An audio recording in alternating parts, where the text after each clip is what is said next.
Chapter 141. His skull is transparent. His insides are about to be empty.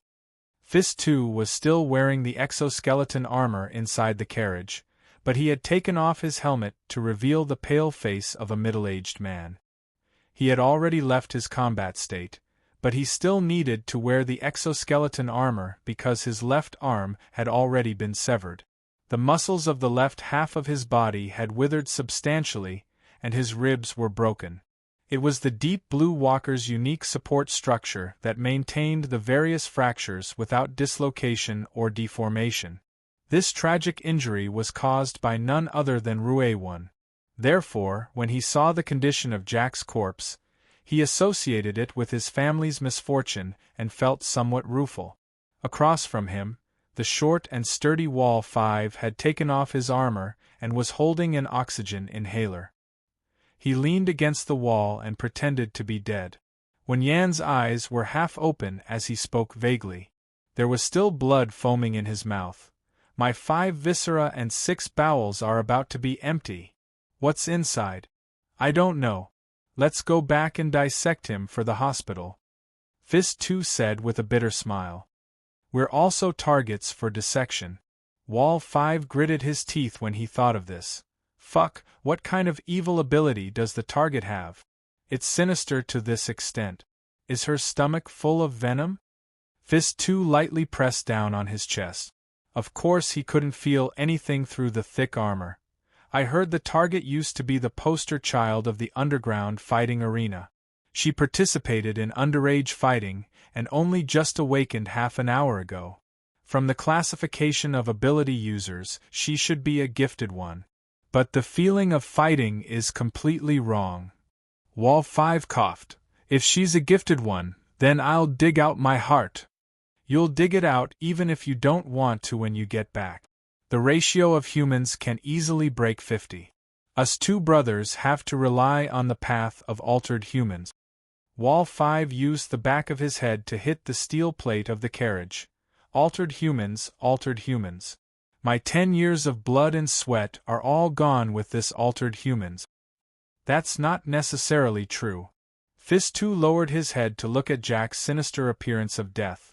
This guy is also an altered human, but he's also a burner. As he spoke, he extended his hand to lightly touch Jack's skull. The dark red glow came precisely from the cracks of the bones here. But he didn't expect that Jack's bones had already become brittle to a certain degree. His scalp was loose and cracked. A finger wrapped in armor lightly touched Jack, and a piece of bone actually fell off and sank into the skull with a clicking sound. If this chapter is not finished, please turn the page.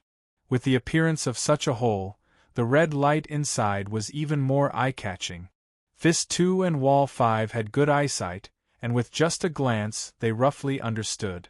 Wall 5 was shocked. This brain tissue. Will it be the same for my body in the future? Fist 2 snorted. He wasn't in a hurry to verify it. He first connected to the team's comms. Jack's cranial cavity discovered abnormalities. Open it. Yen Yongbo once again overstepped his boundaries and spoke first in Brain 1's mind. He then added, turn on vision sharing. Understood. Punch 2 activated the camera on his shoulder and exerted force in his hand at the same time. Jack's malevolent skull was crushed like a sun-dried eggshell. It could be seen that the brain tissue inside had withered and shrunk to the size of an egg.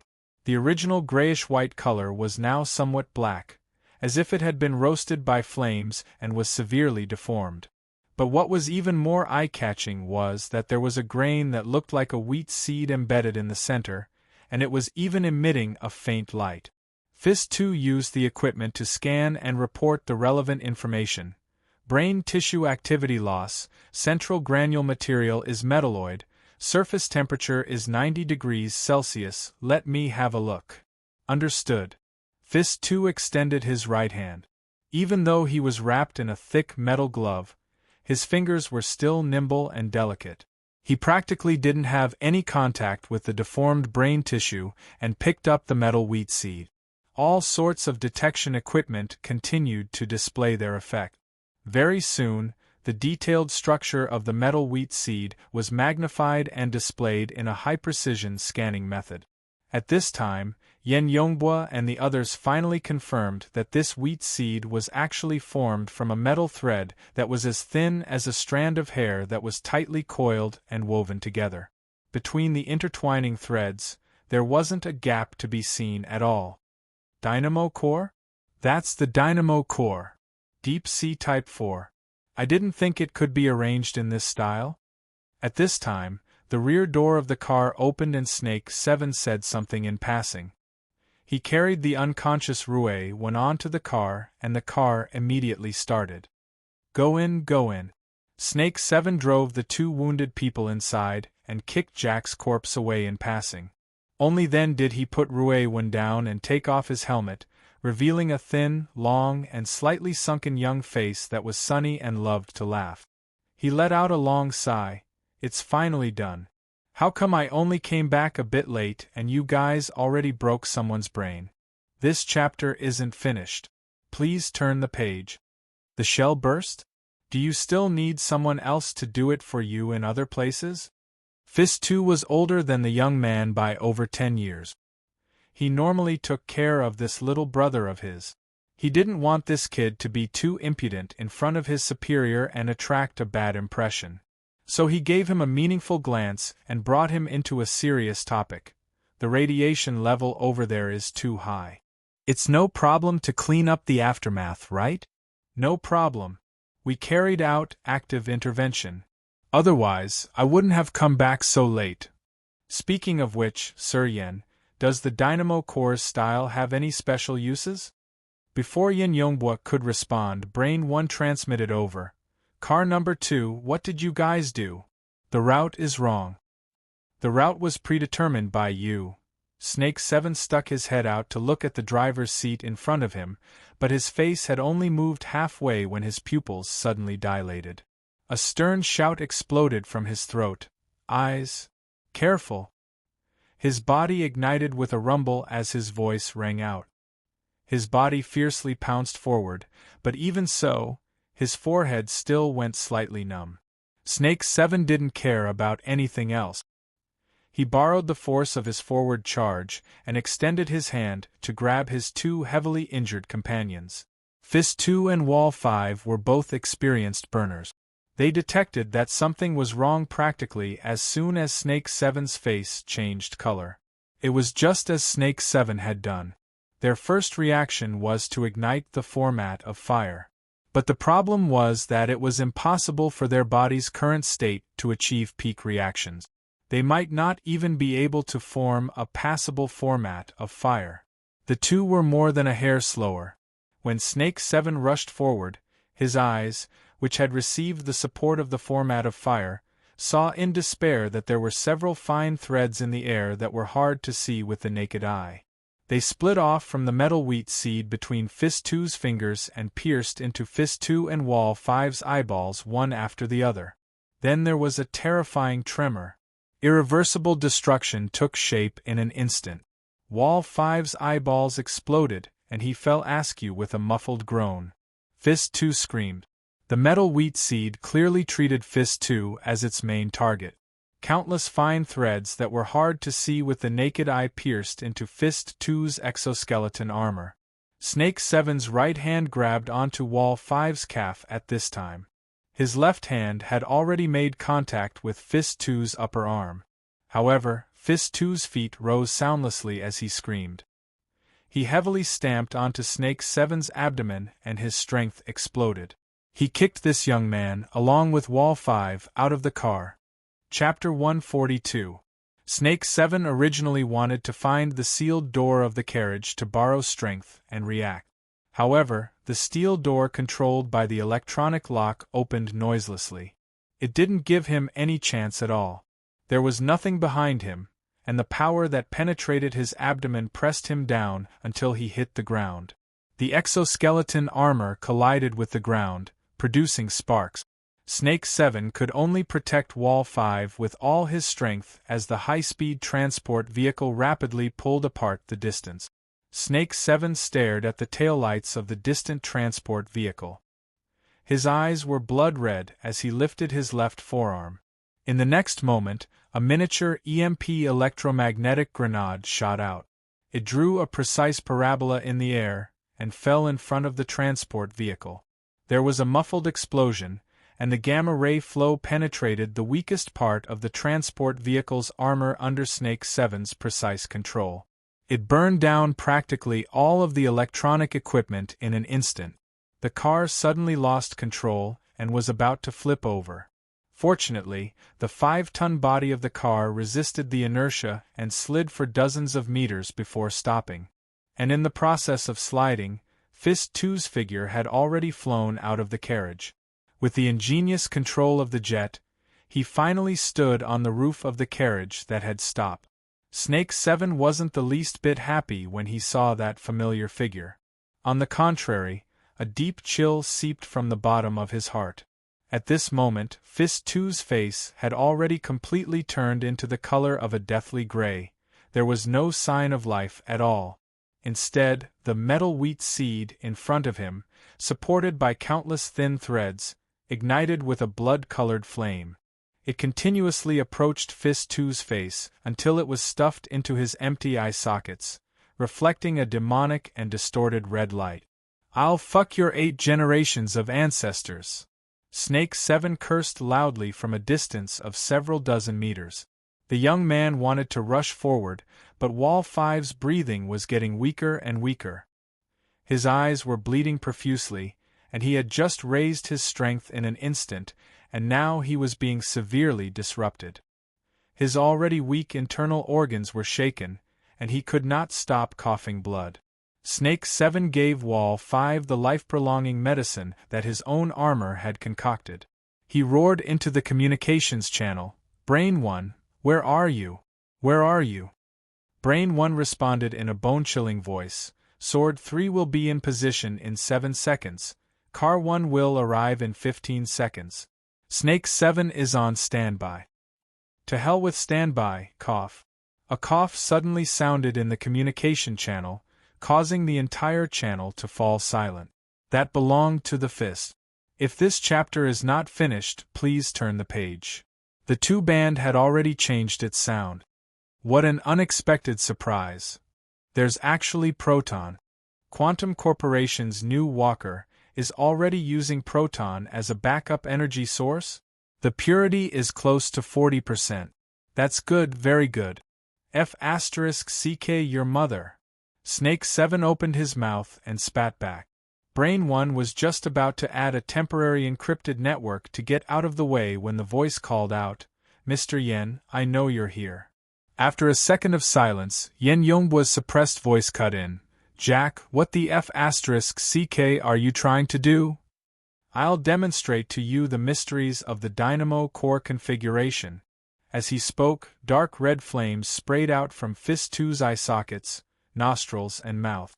They quickly connected and spread throughout his entire body. "I'm also very sorry that this happened. I should have used a more peaceful method, but there's no other way. I'm just too hungry. Do you remember? You used my previous body as bait for that brilliant particle cannon. It wasn't a big deal, but it cut off my energy supply. I had to look for it somewhere else. Otherwise, the new life that I obtained with great difficulty will die prematurely. I don't want that, and you probably don't want that either. Otherwise, who's going to reveal the dynamo core to you? Oh, fuck off." A dark and heavy blade light suddenly cut in. It was Sword 3, who was the most proficient in assassination and concealment in the squad.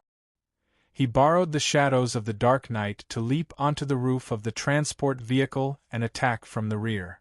The specially configured exoskeleton armor was practically silent. It only activated at full power when the blade light shone on the body. The auxiliary ejector burst forth with a jet stream, causing the speed of the blade to break through the sound barrier in an instant. It was already within reach of Fist 2's neck. Idiot! The nozzle of the auxiliary ejector fell down in an instant. The buffering equipment within the armor also strangely loosened. The power of distortion acted on the arm within the armor. Sword 3's arm bones broke into 17 or 18 pieces in an instant. The thunderous strike had deviated to some unknown place. Then there was a kick to his lower abdomen. He was sent flying back from where he came from.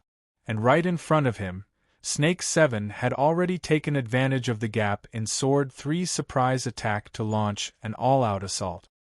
He charged a distance of several dozen meters in the span of a single breath. The format of fire burned at full power, but a secret door opened on the chest armor and light condensed. This chapter has yet to end. Please turn the page. There's also a particle cannon miniature? Fist 2's blazing eye sockets swiveled over. His ashen face that had already lost the vitality of his muscles revealed a twisted and terrifying smile. This smile belonged to Jack.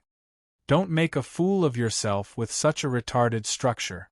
It was at this moment that Snake 7 shockingly discovered that the exoskeleton armor that had fused with him had suddenly become heavy. All of its power disappeared, all of its signals were blocked, and even the circuits of the dynamo core that realized the format connection had been severed one by one. He was no longer a deep blue walker right now. Instead, he was an unlucky bastard who was carrying over 200 kilograms of weight on his back. He had fallen helplessly in front of his target due to castration exhaustion. Snake 7's lower abdomen was kicked in nearly the same position. He flew back a dozen meters and crashed to the ground with a boom. He struggled to climb up, but he saw that the transport vehicle in front of him, which had all of its electronic equipment destroyed by his EMP grenade, actually had its four wheels begin to rotate. It propelled the vehicle to start, change directions, and then accelerate. It continued to travel along the road. In just a moment of stupefaction, the distance had been pulled apart. Jack's voice continued to ring out in the communications channel. Mr. Yen, as you can see, the dynamo core exists to help people control machinery ever since it was produced. In the hands of a true powerhouse, even a pile of scrap metal can become a terrifying weapon platform. Of course, the most important thing to me is that the configuration of the dynamo core imitates the format of life. Life enters a different form if one is able to control this configuration and obtain enough energy. In a certain sense, it is close to eternal life. Our agreement is still in effect. However, in view of your disappointing behavior, I will propose punitive conditions. I hope that you have a certain amount of mental preparation. The dark red trajectory cut in from the side just as his voice fell, piercing through Fist 2's blazing head. The powerful kinetic energy of the electromagnetic sniper rifle's bullet blew the entire head into smithereens. Blood plasma, brain tissue, and bone fragments splattered in all directions. Snake 7 smashed the ground heavily in the back and roared loudly. However, Jack's calm voice still rang out. It was as cold as a demon's. Punitive conditions multiplied by 2. The burning metallic wheat seed seemed to float in the air above the empty exoskeleton armor. It was like the ominous eyes of a demon, casting an ice-cold, mocking light at everyone. Chapter 143. The transport vehicle drove onto the high-speed magnetic track, shaking off the people from Quantum Corporation far, far away. A headless body sat peacefully within the enclosed carriage. Jack's demon eye coldly swept its fiery light over everything within the carriage above the mangled severed neck. The conflict just now had left the interior of the carriage in complete disorder. The two bodies that had originally been placed there had been swung about in a disorderly manner due to inertia. Jack's body was even further inside, and it had knocked into a seat at the side. Rue Wen's body was curled up, and her hands were forcefully pressed together by the electric shackles. She was a bit closer to the demon eye. In truth, Jack had no interest in the other headless corpse, even if it was his previous body. The body that had undergone repeated modifications had lost all meaning when the dynamo core was pulled out. The only emotion that could be aroused was disgust. The same disgust emotion was also applied to the body that he currently possessed. The burner's body was originally pretty good, but half of his body was practically crippled after his exchange with Rue-1. His left hand was broken, and now even his head had been smashed. He had gone from a fuel tank that could barely provide energy to a tattered water sack that didn't even need to be patched up. What truly provided energy to him now was the Deep Blue Walker's energy system. It was the progenitor stored in the backup energy box. Oh right. A metal thread, as thin as nothing, extended out from the mangled severed neck and pierced into the interior of another exoskeleton armor within the carriage. It formed a temporary parallel energy transmission structure. The armor had been removed by Wall 5. The energy box was half full, and there was also a progenitor in reserve. Perfect! The emotion of exclamation was born and threaded through the thin thread structure. It flowed exquisitely and was inconceivably exquisite. As his gaze switched to Rue-1's body, another kind of emotion was born. It was called greed. The fiery light of the demon eye flowed, causing the thin thread structure to transmit a trembling wave of light. It was continuous. I must have been possessed in the past. Such a perfect body was in front of me, and I actually wanted to destroy it. That bunch of idiots, including me in the past, they simply didn't understand the value of this body. His gaze continuously cut across Rue-1's body, and he did a deep scan. He saw many swollen and deformed areas caused by high-speed particles piercing and burning. This chapter isn't finished. Please turn the page. Jack's heart ached a bit at the wounds. I'll have to check it in detail when I get back. I hope the radiation didn't cause any irreversible damage. Then, if everything went smoothly, the dynamo core could parasitize this body and carefully arrange its configuration. If it could fuse with Rue-1's original soul configuration and ability configuration, then that would be ideal. Even if it's a woman, it doesn't matter. She herself represents infinite possibilities. Soul configuration? As his thoughts reached this point, a certain piece of information suddenly popped up, causing Jack to abruptly become alert. His demonic eye abruptly flashed as he instantly switched to many different detection mode. He scanned the interior of the carriage, especially the area around Rue-1's body, many times. In the end, he converted the signal through the loudspeaker on the exoskeleton armor and said in a humming voice, "Young man, how much longer are you going to hide?"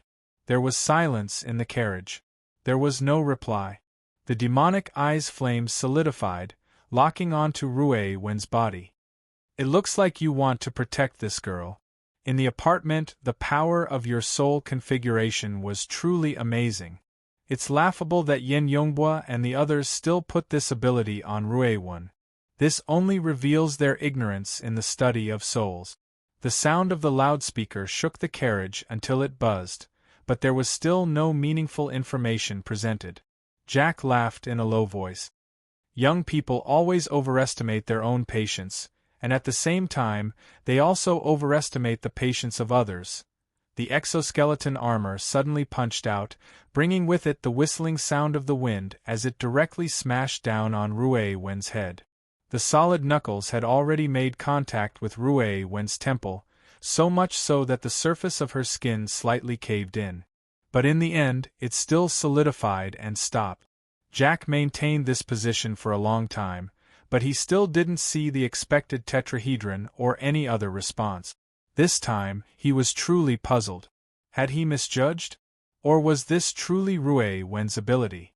Thinking back to the thorny big guy in the Deshang building, as well as that young man with an extraordinarily large range of perception, Jack's heart was filled with a feeling of anxiety that was difficult to settle down. Yes, even his anxiety had become so real. If the transplant was truly successful, he would undoubtedly become an absolutely real-life existence with boundless prospects, as long as he was given time. At this time, the city's public service system transmitted a message: maintenance of the magnetic track ahead. This chapter has yet to end. Please turn the page. Please switch to the traffic level. The next rail change area is 100 meters ahead. The electronic map already showed the route that could be used. Jack's demonic eye flickered once more, and he simply ignored the notification. His speed didn't decrease, but rather increased as he charged straight through. The radio waves of all sorts of obstruction systems, control systems, and authority systems interweaved in the void, all wanting to control this crazily moving transport vehicle. But under the comprehensive control of the dynamo core, all attempts at linking were meaningless. Jack switched the signal to the loudspeaker, using this sort of senseless method to let out a muffled laugh. He was an undefeatable demon king in this intelligent city, no matter what power or direction the brave warriors came from. The feeling of looking down on others and being conceited was pretty good. Pretty good. Oh, this feeling of superiority was 2F** king wonderful. The demonic eye painted the interior of the vehicle with a bloody luster. It was glaring and dazzling, making it hard for people to have a good feeling. Luonan watched this bizarre scene, and his heart was strangely calm. Even though Jack was dealing with the situation outside, he never stopped scanning and monitoring the interior of the vehicle. Luonan knew of Jack's fear towards Luonan. No, it should be said that Jack could see it, especially under the treacherous and indescribable structure of fine threads before his eyes. Luonan had already hidden himself for a long time. He guarded Rue Wen's side from the moment she fell unconscious from the particle cannon strike, falling into the lake. He tried to use the old method to awaken Rue Wen's consciousness and restore her state. But Luonan soon discovered that this was a task that was hard to accomplish in a short amount of time.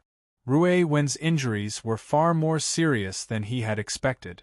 The kinetic energy of the high-speed particles had destroyed many of her internal organs, and it had also destroyed the musical instrument foundation that was assembled into harmony and melody. Forcefully switching the tempo under these circumstances would only cause the backlash to kill everything. Luonan could only guard by Rue Wen's side, and at the same time, he urgently contacted the Society's reinforcements. Originally, the members of the Society had been prepared to intercept Quantum Corporation's fleet under Hiyuan's arrangements. But Jack's appearance disrupted everyone's plans. The Society's arrangements were being adjusted, and Luonan was squatting in the vehicle. He personally witnessed the treacherous and interesting changes in Jack's state. Yes, it was extremely interesting. Chapter 144. A person's emotions and thoughts were rich and colorful. Under normal circumstances, people would only take these words as a description. But at this moment, Jack was truly putting his words into practice. The energy spurred information signals to flow back and forth on the fine thread structure of the dynamo core. Through this special structure, they endlessly combined and converged, colliding and transforming. The final product was thought, emotion, and thought. During this process, the energy did work, emitting multicolored waves of brilliance. Hidden within it was some sort of unique law and rhythm, flickering and flickering. The law was consistent, but the rhythm was random.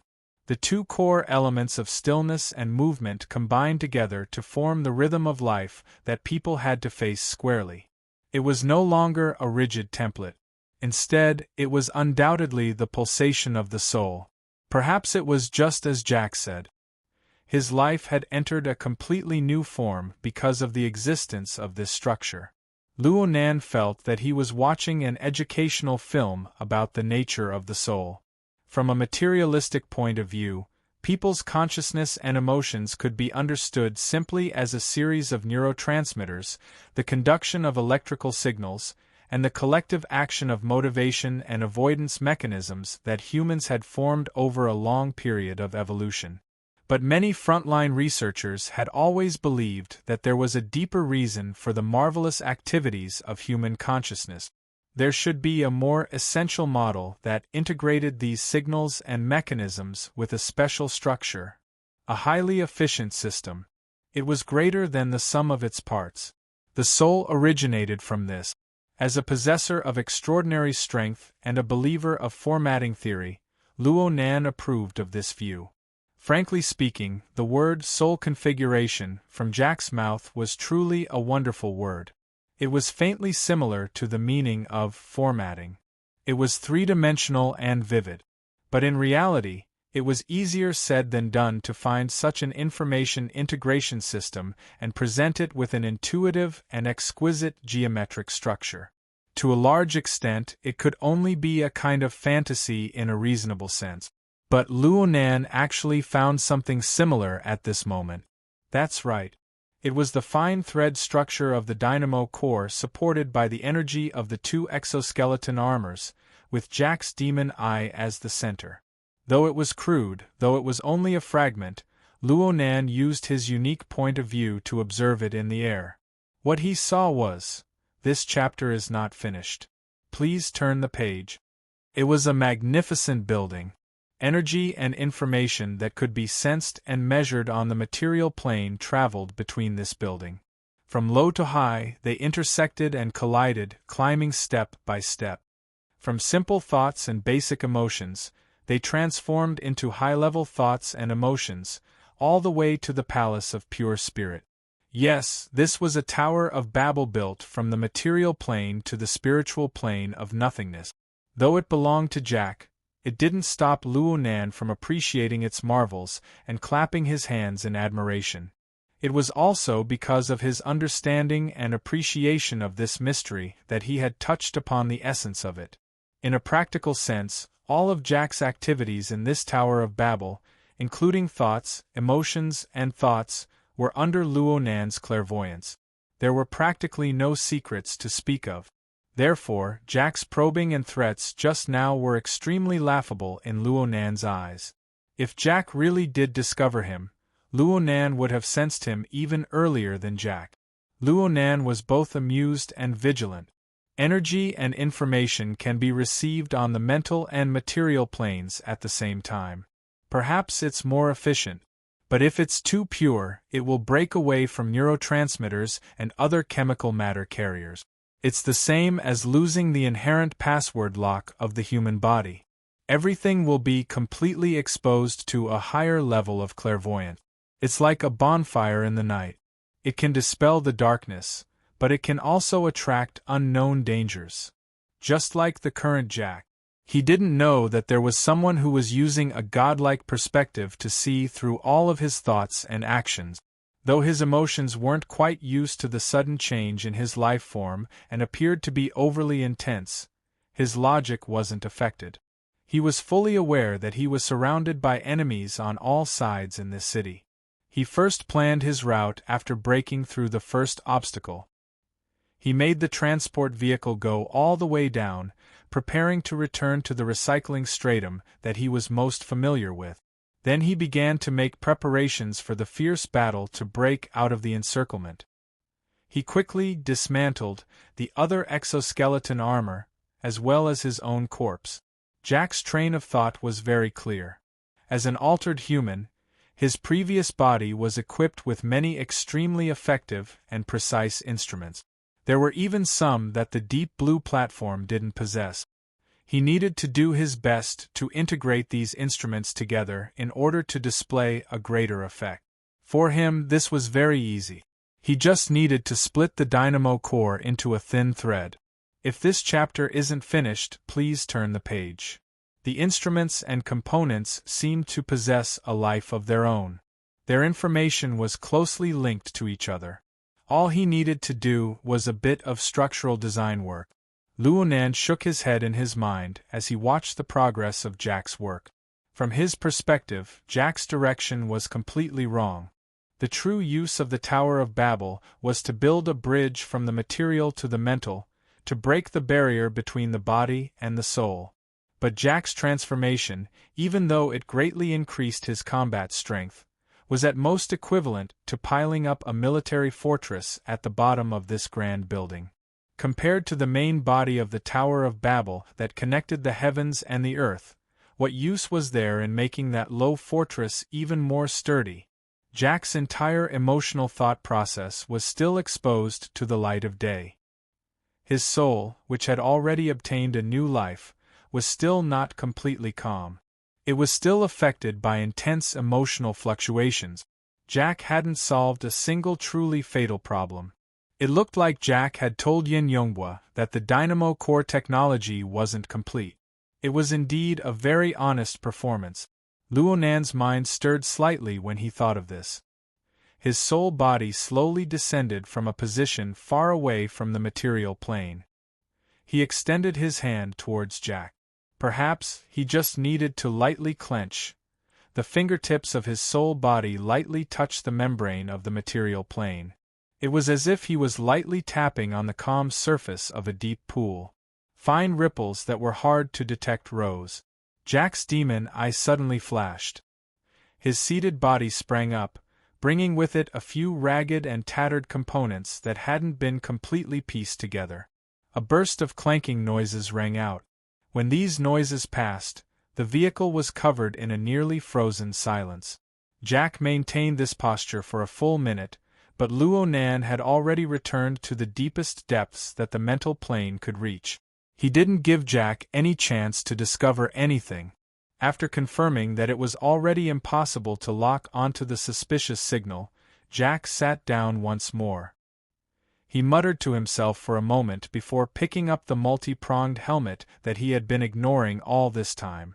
At the same time, the dynamo core separated a thin line to pull the idle electronic eye system over. Approximately 2 minutes later, the modified helmet was once again connected to the torso of the armor. After the original diamond-shaped strengthening panel, the electronic eye lit up with a dark red glow. Luo Nan laughed when he saw this scene. Chapter 145. Jack, who was wearing a helmet, could be seen as a mighty deep blue walker if it weren't for the many useless components hanging on his body. However, this deep blue walker's mind was on the verge of collapse.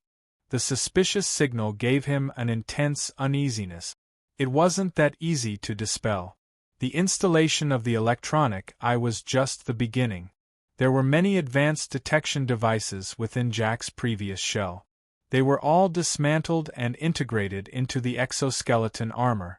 Jack constantly turned his head as the installation process progressed.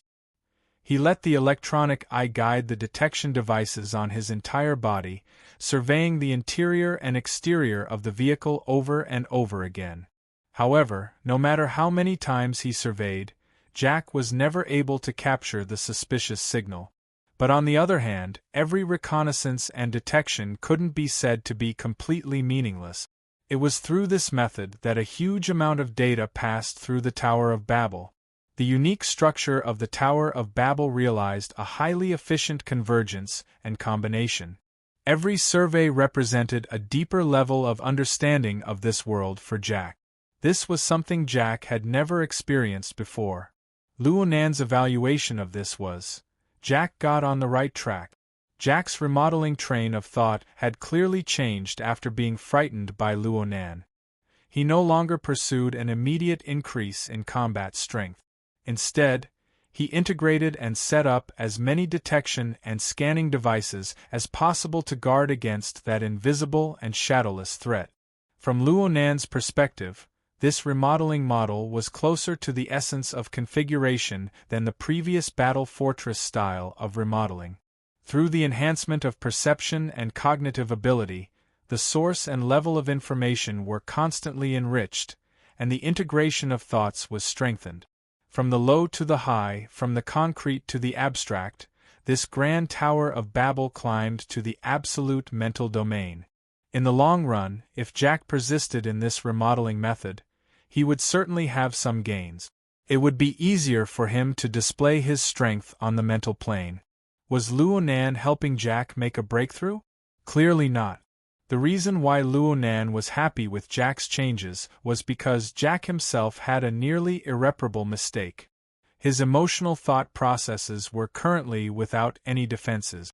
It would be very hard to find a suitable carrier for them in a short amount of time. Whether it was emotions or thoughts, they were both the foundation of the soul. Please continue to the next page if this chapter doesn't end. Jack's soul was completely defenseless. At least in Luo Nan's eyes, it was incomparably weak. The reason Luonan didn't make his move before was because Jack still retained a good habit. He did his best to maintain his consciousness and body at a synchronized tempo. It was like Rue Wen's body and soul fusion. She possessed a powerful defense against attacks on the mental plane. However, this kind of synchronized rhythm was also very demanding. Even someone as strong as Rue Wen had to constantly adjust the state of her body and maintain a calm and tranquil state of mind at all times. Only then could she maintain her peak performance in the midst of an intense battle. Compared to Rue Wen, the current Jack had a large range of mood swings. At the same time, he was incessantly altering his temporary body. His train of thought was different from before and after. Even if he had the dynamo core as a mediator, there was still a high probability that he would come apart. As Jack found the right direction, and continued to increase his soul power and level, the fort-like modifications that had failed earlier would have a more and more serious impact on the synchronization rhythm. Perhaps Jack would eventually discover the problem, but Ronan wasn't prepared to give him the chance to solve it. If the boundary between the material plane and the spiritual plane was seen as a water surface, Jack, the fat fish in the material plane, was constantly emerging from the water surface to breathe fresh air. Luonan was like a patient hunter, waiting for his prey to emerge from the water the most. He had even prepared a specialized weapon for his prey. The wraith sign at the tip of the heavily chained crow emitted a faint light. The weapon Luonan had prepared was obviously the siege hammer. The human-faced arachnid's direct participation was unavoidable in order to guarantee its effectiveness. However, there was a bit of change at this time. It was outside of Luonan's plans. The human-faced arachnid, who was in the midst of recuperation, changed its attitude of disdain towards Jack, and became a bit restless. Following the transformation of Jack's life form, the dark side of life form's view of Jack's nature changed from completely unpalatable to perhaps it can be tasted. The most important thing was that a spiritual seed was being nurtured in the depths of Jack's soul. Admittedly, it was far inferior to Rue Wen's untainted by a speck of dust. It was pure and translucent in degree. But even if it was meat that had gone bad, it could still be eaten with a sprinkle of chili powder. The human-faced arachnid disregarded its current weak state and struggled once more. It transformed into a somewhat illusory form. Please turn the page if this chapter doesn't end. Its master expressed a strong desire to eat. Luonan was a bit hesitant. While Luonan was pondering, the hexaear transmitted information to the mental plane through the psychic wave network. It was received by Luonan's soul body. It was the same format of energy and information. It was the same format of shuttling between the material plane and the mental plane. What the hexaear did far exceeded Jack's current level. It could be confirmed that the energy and information were encoded. At the very least, ordinary eavesdropping wouldn't affect it. However, although the transmission of psychic waves was secretive, it wasn't untraceable. Especially this sort of special waveband that transitioned from the material plane to the mental plane. It was like a gentle breeze blowing across the surface of a lake. It would more or less leave behind some special ripples on the material plane. Luonan didn't feel this before, but after grasping the knack of soul breathing, he became more and more sensitive to this aspect. He immediately furrowed his brows. This was because Jack wasn't a normal person. This bit of weak ripple didn't escape Jack's eyes and ears under the gradually upgraded and pervasive probing. All sorts of probing instruments converged in an instant. All sorts of active probing wavebands practically burned a hole in the void. But this was useless. Luonan's current soul body possessed an absolute advantage on the mental plane. He could explore an even deeper and more subtle level. In comparison, Jack's artificial instruments were far too crude even if they could truly probe the mental plane. Whether it was precision or breadth, they were far from being able to capture Luonan. So Luonan could calmly receive the signal and use this sort of method to provoke Jack's sensitive nerve. He Wayne transmitted, Scout. The target has been locked on. Your soul-bonded crow can rest for now. Pay attention to the various sniper positions in the surroundings. Mr. Bai will contact you in a moment. Cragburst's muffled laughter transmitted over. Clearly, he had seen through Hiyuan's scheme of using her power for private gain. Luonan ignored Hiyuan's suggestion and willfully let his soul-bonded crow fly all the way from Deshang Building. The distance was nearly 50 kilometers, but it only took him less than half an hour to get there. The crow's speed had already broken 100. No matter how one looked at it, this was an overdraft of the crow's physical strength. It was very likely that it would lead to unpredictable consequences for the soul-bonded state. He couldn't blame Hiyuan for using this sort of method to express her dissatisfaction. Chapter 146. The heavens above. Luonan was quite innocent right now. Not to mention the fact that he wasn't even in a soul attachment state. Ink had successfully merged with the external airflow environment under the blessing of the soul-breathing technique he had comprehended. Its body of crow feathers seemed to melt together with the night sky. When it flapped its wings to fly, it practically had the ability to ride the wind. Its physical strength consumption was minuscule. It was unknown how satisfied it was. All right, Luonan never expected that the blessing of soul breathing would have such a good effect. It clearly didn't increase Ink's upper limit, but it created an incomparable state for Ink, allowing it to display 150% of its ability. Luonan had secretly learned from Ruewan. It was no wonder that Ruewan was able to achieve such godly results with her skinny body. Sometimes, perfect coordination was even more crucial than absolute strength. No matter what Luonan thought, Hiyuan was the supreme commander of this operation. He had to listen to her orders. He could only order Ink to fly to the area designated by Hiyuan. Hiyuan maintained a high standard of work as a secretary. She knew that Luonan probably didn't quite understand what a sniper position was. She even sent over a satellite image of the surrounding area, marking out the locations Luonan needed to be responsible for. She even gave suggestions on the patrol route. Such meticulous work left one speechless. As Ink spread its wings and flew out, it entered the predetermined location. The Society's adjusted operational layout officially entered the implementation stage. At this moment, psychic waves emitted by the Hexaear, the main channel of communication, covered an area of several dozen square kilometers. They converged into a densely woven large net outside the range of perception of a normal person, and they began to rapidly converge. Luonan was located in the center of the large net, and he could clearly feel the layers of intersecting psychic wave. The ripples on the surface of the water grew even clearer.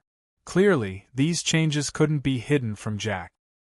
His mood became even more restless. The crisscrossing psychic waves completely destroyed his search for suspicious signals, because there were suspicious signals all around him right now.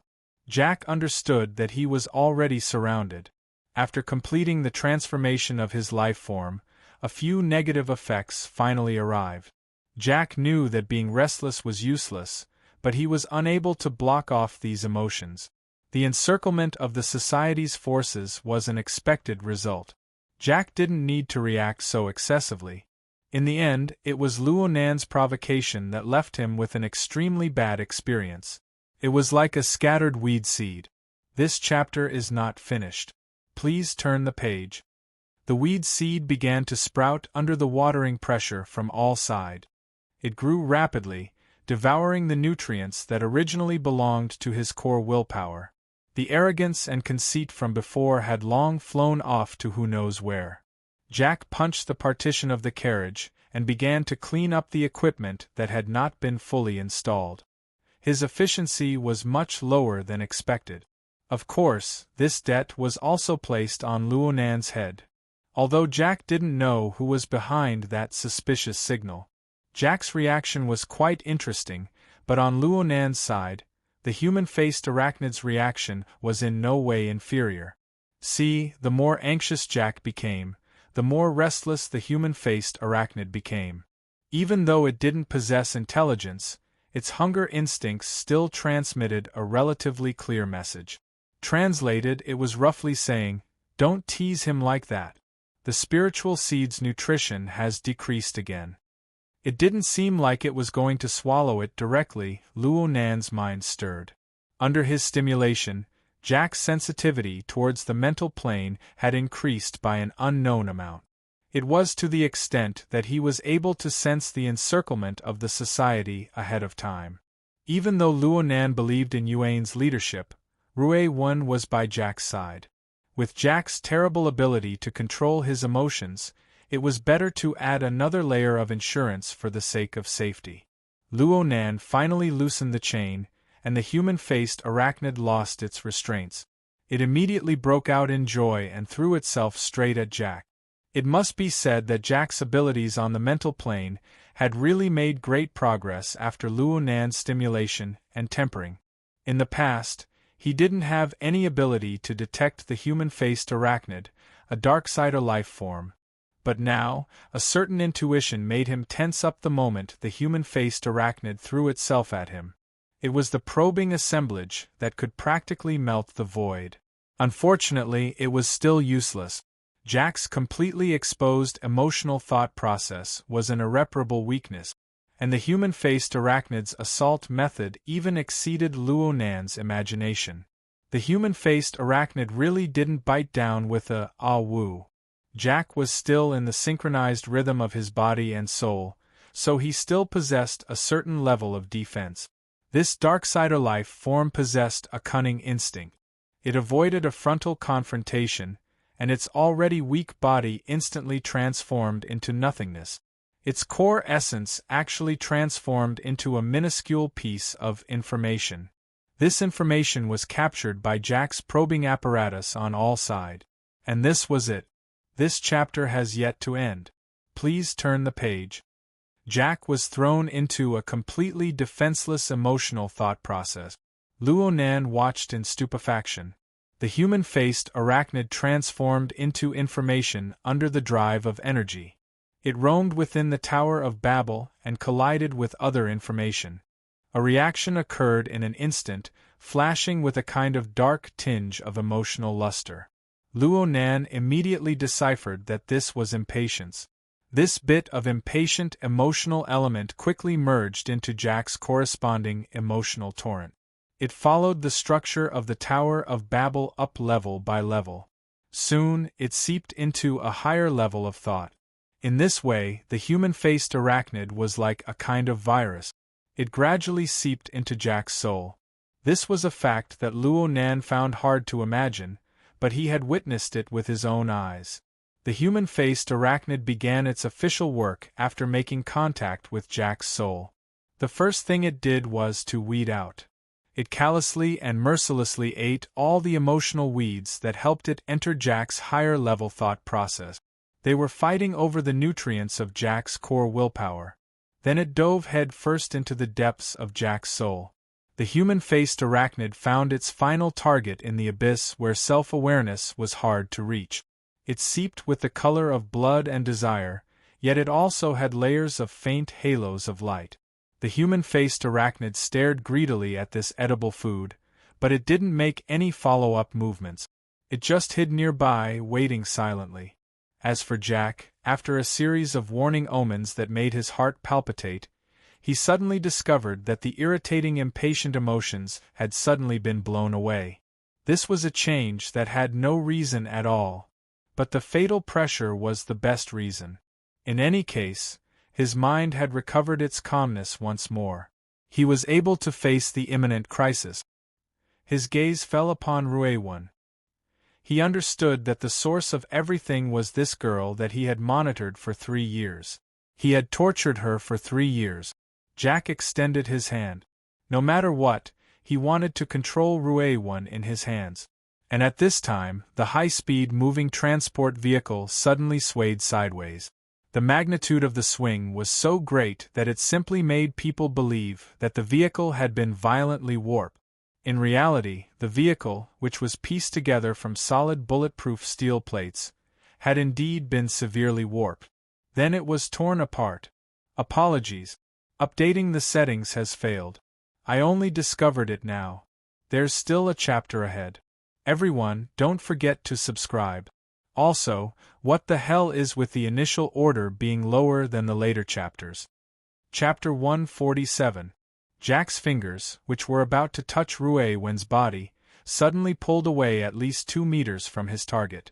The darkness of the night outside the car was like a muddy river, suddenly lying horizontally between him and Rue Wen. See, impossible. Jack's mind instantly calculated the terrifying and absurd amount of energy needed to forcibly tear apart a bulletproof steel plate.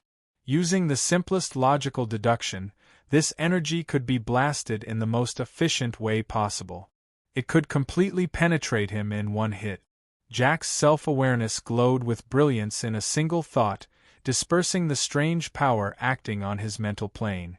In an instant, the warped and cracked car and the darkness of the night between him and Rue Wen all transformed into fluctuating mottled colors.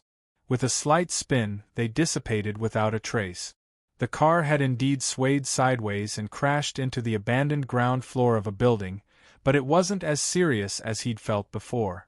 At this time, all levels of detection equipment had long since transmitted the information of the EMP electromagnetic attack, but he was completely unaware. Mental illusion? I can also be affected by illusion? An indescribably complex mood churned, then instantly chilled. Because Jack had just been affected by the illusion and electromagnetic attack, his body's reaction was erroneous. In the severe swaying of the car, he had already thrown off the distance between him and Rue Wen. His back pressed against the wall of the car, wanting to borrow the force to spring up and grab Rue Wen's protective artifact. At this time, the car behind him made a ping sound. The sound was oppressive and heavy. The peerlessly strange power transmitted from the outside of the car, almost without any damage, directly into the exoskeleton armor, into the half-decayed body. The vibrating power seemed to radiate outward from the chest of the body. The tightly arranged configuration of the dynamo core trembled slightly. This time, his body was actually shaken to the point of freezing on the spot. The second ping sound came, the front force and the back force overlapping. The two different vibrations intersected and stimulated each other. The structure of the half of the body that had already decayed due to Rue Wen's deathly stillness ability completely collapsed, turning into a meaningless dead bag of skin. It even affected the other half of the body, causing the fine threads of the dynamo core to have to be rearranged. Therefore, Jack still couldn't move. Then came the third ping sound. Jack's ice-cold mask. This chapter is not finished, please turn the page. Then, the demon eye suddenly flashed. The omnidirectional detection instrument had already formed an image of the carriage and projected it back. Outside was a short and stocky middle-aged man wearing a casual short-sleeved shirt.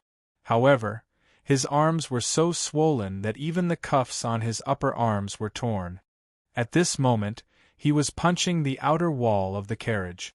What was strange was that the power of his fist caused Jack, who was in the carriage, to be battered and exhausted, but the place where his fist landed was as flat as before. At least a B-class martial artist. When this judgment was formed, dark red flames burned from Jack's decaying body inside the exoskeleton armor. From the inside to the outside, it lit up the surroundings with a loud bang. In an instant, the body inside the exoskeleton armor turned to ash, but the format of fire wasn't affected in the slightest. Through the amplification of the armor, it gushed out from his back. The bulletproof iron plate on the back of the carriage had a radius of about 1 meter, and it was instantly covered in high temperature. Under the convergence of the archetype format, the astonishing heat did not spread at all and was transmitted to the outer layer of the carriage. A muffled groan came from outside the carriage. The large-armed martial artist's fist was scorched black by the high temperature, especially by the power of the format of fire. His third strike was forcibly interrupted, and his figure flashed backwards. Jack finally regained his freedom. He didn't care about the exhaustion caused by the instantaneous eruption. He turned around to grab Rue-1, but at this moment, he saw the rear of the carriage explode open. The big fellow, Cragburst, who he had exchanged blows with before, charged in while laughing loudly. He disregarded everything and engaged in close combat. "I'm done for." Jack knew that he no longer had the strength to snatch Rue-1 into his hands. His demon eye instantly dimmed, but it immediately brightened once more. "Even if I don't have Rue-1, I still have the dynamo core. I still have energy. I haven't failed." Within the open carriage, the two beast-like experts instantly engaged in close combat. The bursting power made it seem as if this 5-ton transport vehicle could topple over at any moment.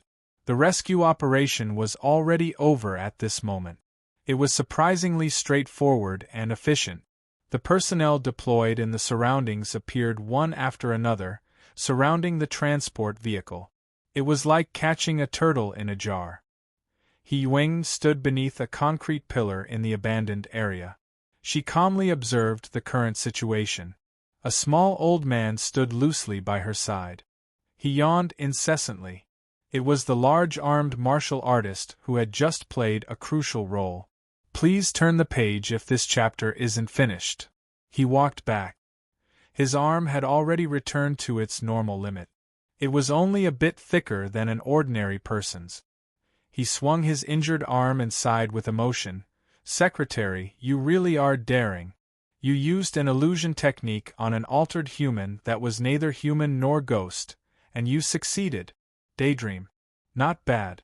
Daydream was the veteran psychic of the Sia City branch, Mr. White. He yawned again when he heard what was said. He shook his head and said, "This person's mood fluctuates greatly. His defense is surprisingly sloppy. He's inferior to an ordinary person to a certain degree. Of course, his logical abilities are extremely strong, and he recovers quickly. But as long as the first step is hit, the subsequent steps won't be a problem." He-Wayne slightly bowed towards the large-armed martial artist. "I just exchanged a bit of information with Quantum Corporation.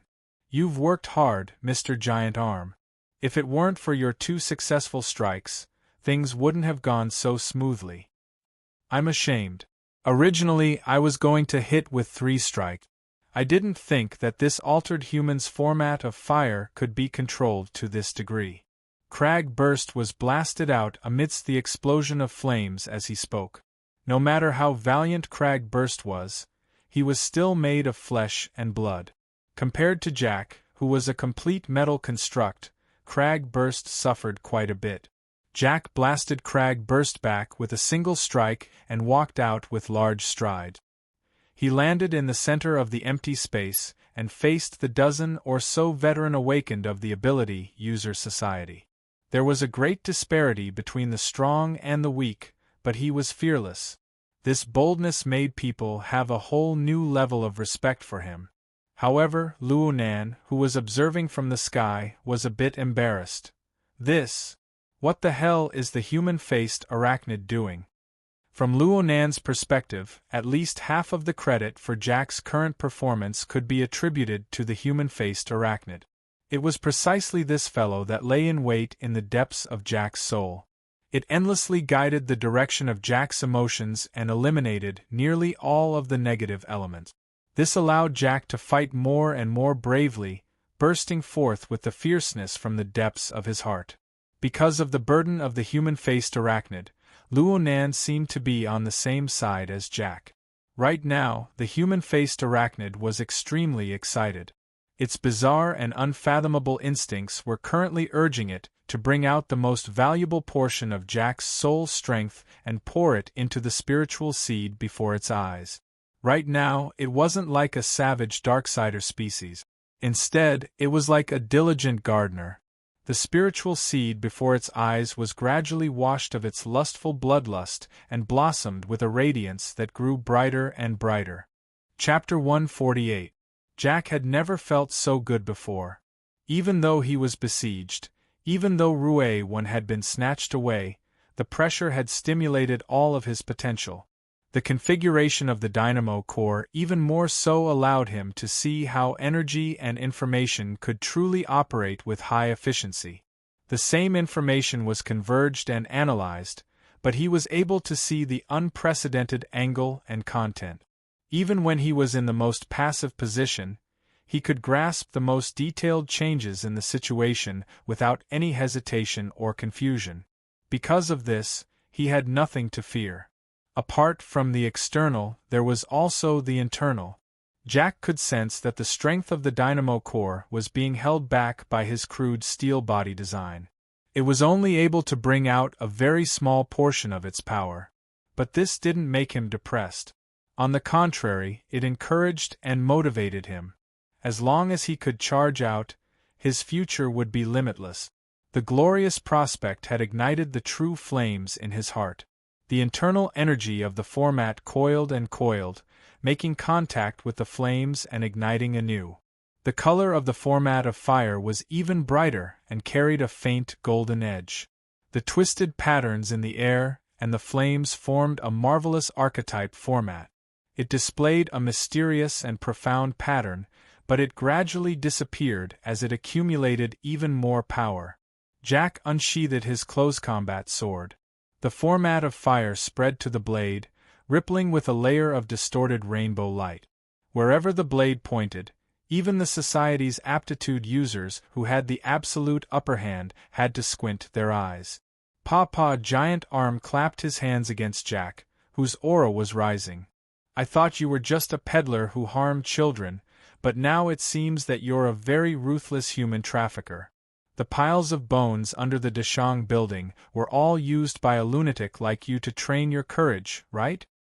The demonic eyes behind Jack's multi-edged helmet shot out a cold glare. "Every dead person has a specific recovery procedure. Bones and such have never been left." Jack laughed out loud when the giant arm paused. At first, it was just the sound of the signal being transferred to the loudspeaker. Later, it was the sound of pure flames surging and exploding, shaking the entire abandoned floor. Luonan retreated a bit deeper into the mental plane as Jack laughed loudly. It wasn't because of Jack, but because of Mr. Daydream Bai, who stood by Hiyuan's side. This wasn't the first time Luonan had heard of Mr. Bai, the psychic. If this chapter is not finished, please turn the page. It was a well-deserved reputation. Unbeknownst to him, there was already a thin layer of mist flowing on the spiritual plane. It gradually thickened and silently opened up a domain that belonged to him on the spiritual plane, and it permeated towards Jack's direction. While Jack was talking nonsense, Mr. White had already launched an attack on him. Luonan had seen it before. It was when Jack was attacked by the illusion technique. The smoke itself was a lot of fine and fuzzy inductive information. It cut into the material plane from the mental plane. Jack was defenseless and exceptionally sharp in the Tower of Babel. The smoke wantonly created illusions. The effects were extremely miraculous. But now the situation seemed to have changed. Jack's Babel was still defenseless, but the rhythm of the flow of energy and information had been completely elevated to another level. Before, it was a surging tide. Now, it was a crazily leaping flame. His speed, efficiency, and strength had all been raised to an astonishing level. If they wanted to deceive him with false information, they could, but they had to be as crazy as he was. This was not Mr. White's forte. So the flame broke through the encirclement of the mist in a mere breath of time. It even seized the opportunity to charge upwards. It wantonly flourished on the mental plane, and the light of the flame soared. Mr. White grunted, and the smoke slowly dispersed. Luonan unconsciously narrowed his eyes. This was a purely subconscious action, but he could see just how dazzling Jack's soul aura was right now. This sort of unreserved, unconcealed, and wantonly eruption of light could only appear in a special situation like Jack's. Luonan didn't know why, but a very inappropriate feeling grew in his heart. He saw Mr. White at this time, and his brows furrowed for a moment. His body subconsciously took half a step back. Actually, Luonan also took a step back. He tried to hide a bit deeper on the mental plane. This time, it was all because of Jack. Presumably, Mr. White's feelings were similar to Luo Nan's. Jack's light was too dazzling. People who were used to appearing and disappearing on the mental plane certainly liked the sort of private feeling of knowing others not knowing. But Jack was doing the complete opposite. It was just like, oh. A sudden chill suddenly descended, and the inappropriate feeling in Luo Nan's heart suddenly became even more substantial. It was also here. Please continue to the next page if this chapter doesn't end. In this moment, a buzzing sound penetrated through. The heavily chained crow suddenly collapsed, emitting an extremely subtle trembling sound to warn him. The human-faced arachnid, which had been plowing and waiting in the abyss of Jack's soul all this time, also changed its state. It circled around the spiritual seed, carrying restlessness amidst its fierceness. Luo Nan's thoughts rose under the stimulation of all sorts of ominous omens. His field of view was no longer limited to a corner. Instead, it expanded with all its might until it reached its limit. There were no abnormalities within a radius of 1 kilometer. But a bit further away, ink was flying idly in the vicinity of the so-called sniper position. Its feathers suddenly exploded. It let out a coarse squawk and dove down, fleeing in a panic. It was a hair too late. A certain fleeting shadow cut in and out of the tiny range of Luo Nan's senses, disappearing into the chaotic and fuzzy darkness. Ink. Luo Nan didn't have enough time to rush over. He could only rely on his only employee. Ink displayed superb flying skills under his command. It continuously changed its route, flying a circle around the complex region near the sniper position. A short 3 seconds later, the fleeting shadow re-entered the range of Ink's senses.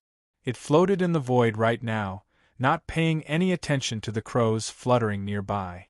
It just lined up its 2 eyes side by side, and its strange gaze of 6 heterochromatic pupils pointed at the location of Luo Nan and the others. Its gaze was filled with greed and hunger. Luo Nan instantly understood where that inappropriate feeling came from. That's right. Jack's completely defenseless mode of energy and information. Jack's emotions and thought processes were completely exposed.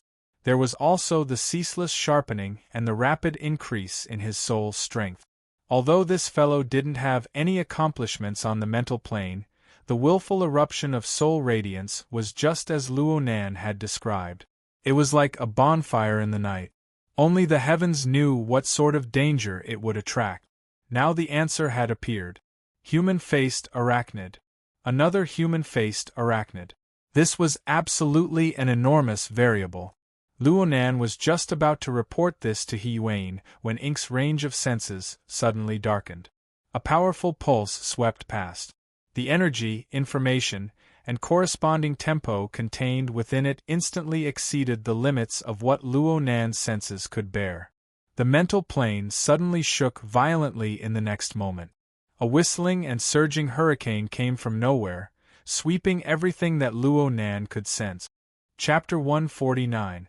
Tonight, Luo Nan had witnessed 2 EMP electromagnetic bombs explode. No matter what the effects were, he could see that people always hoped to destroy the enemy's eyes, ears, and mobility before engaging in combat. Then they could reap the harvest calmly. However, Luo Nan never imagined that he would actually encounter a method similar to an electromagnetic attack on the mental plane. The hurricane that came out of nowhere was stirring up trouble on the boundary between the mental plane and the material plane. The first to be destroyed was the psychic wave network built between the members of the association. Luo Nan's message to He Yuan flew to who knows where halfway. Then Luo Nan's mental senses received an attack. Whether it was range or precision, everything was suppressed again and again. Luo Nan discovered that he could only sense an area of 30 meters around him in a daze. The range had shrunk by over 10 times, and the precision was too horrible to look at. Luo Nan discovered that he was still fine. Mr. Bai's situation was even worse than his. This little old man's appearance was more like he had been targeted. Traces of blood flowed out from the corners of his eyes and nostrils. He was even a bit unsteady on his feet. He leaned back against a pillar to prevent himself from falling down in a sorry state. This should be a spiritual storm in the truest sense of the word. It almost destroyed and overturned all existences on the spiritual plane, instantly clearing the area. Luo Nan couldn't help but feel a chill in his heart. Just what stage had the human-faced arachnid grown to? The only thing worth rejoicing about was that Luo Nan's connection with Ink, the human-faced arachnid, and Rue One had not been severed through the format pyramid. Luo Nan was even able to send a bit of support to Ink through the air. The light waves of the format pyramid hidden behind the black feather comforted the frightened little fellow. Correspondingly, the human-faced arachnid, which was even sharper than him, transmitted a warning message to a certain degree. In this way, Luo Nan knew that the human-faced arachnid, which had stopped in the air above the sniping position, had already swept over in this chaotic situation. Okay, this was a bit confusing. Luo Nan gave his human-faced arachnid a nickname, Wraith Sign. Even if it had a nickname, the Wraith Sign, which lacked spiritual intelligence, couldn't provide any more information. It didn't know anything about the route or the speed. But Luo Nan knew that the enemy's most likely target was still Jack. Jack was the only person who didn't suffer from the mental storm just now. Such preferential treatment was not given to Jack, but to the constantly growing spiritual seed. Jack still did not know what was going on. If this chapter is not finished, please turn the page. His unbridled soul radiance had attracted this storm. He didn't even know that he had struck the jackpot and was being targeted by two human-faced arachnids at the same time. Even though he didn't receive the attack, he could still sense it the moment the storm started. He immediately made a decision. Laughter and the rumbling of flames didn't stop. He raised the alloy combat blade horizontally and brazenly charged. He thought his chance had come. This was indeed his chance. Because of the mental storm, the psychic wave network had been severed. All the ability users were stunned, and their reactions were slower by more than a beat. However, as the commander of this operation, He Wang still maintained a high speed of thought. Giant Arm. Only calling him by his code name without any honorifics meant that the situation was urgent. As the strongest person on the scene, Giant Arms knew that the current situation was strange, but he also knew that he had to take responsibility. Almost as soon as He Wang gave the order, he exerted his strength to fly, only a bit slower than Jack.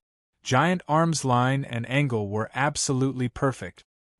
He flew from the side, found a short path, and stabbed straight at Jack's flank.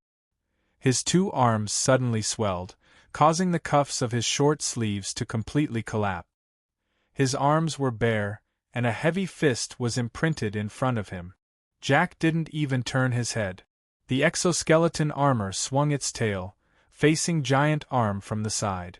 It became the back of his head. Most importantly, the nozzle on his back suddenly opened.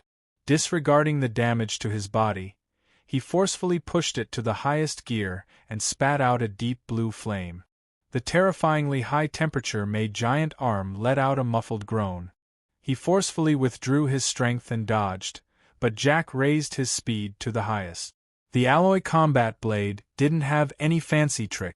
It was a simple stab forward, and there wasn't a body of flesh and blood that could block the flames of the format of fire. Where the edge of the blade pointed, the waves split. It was originally a thin layer of encirclement, but without the unified command of the psychic wave network, it was like a plate of loose sand. It was pierced through in an instant. Right now, the deep blue Walker exoskeleton armor's feet didn't touch the ground. With the assistance of the auxiliary thrusters, it shot toward the window of the abandoned floor that led to the outside world. Giant Arm, Crag burst, and the others strove to catch up, but it was an impossible task to compete with the exoskeleton armor with its thrusters fully activated. The window continued to enlarge in front of Jack. It swallowed him and released him, allowing him to be cast into the night of Xia City's recycling stratum. There was an explosive rumble. The wall at the edge of the window was bombarded by Giant Arm's fist, which was a step too late. The wall instantly collapsed.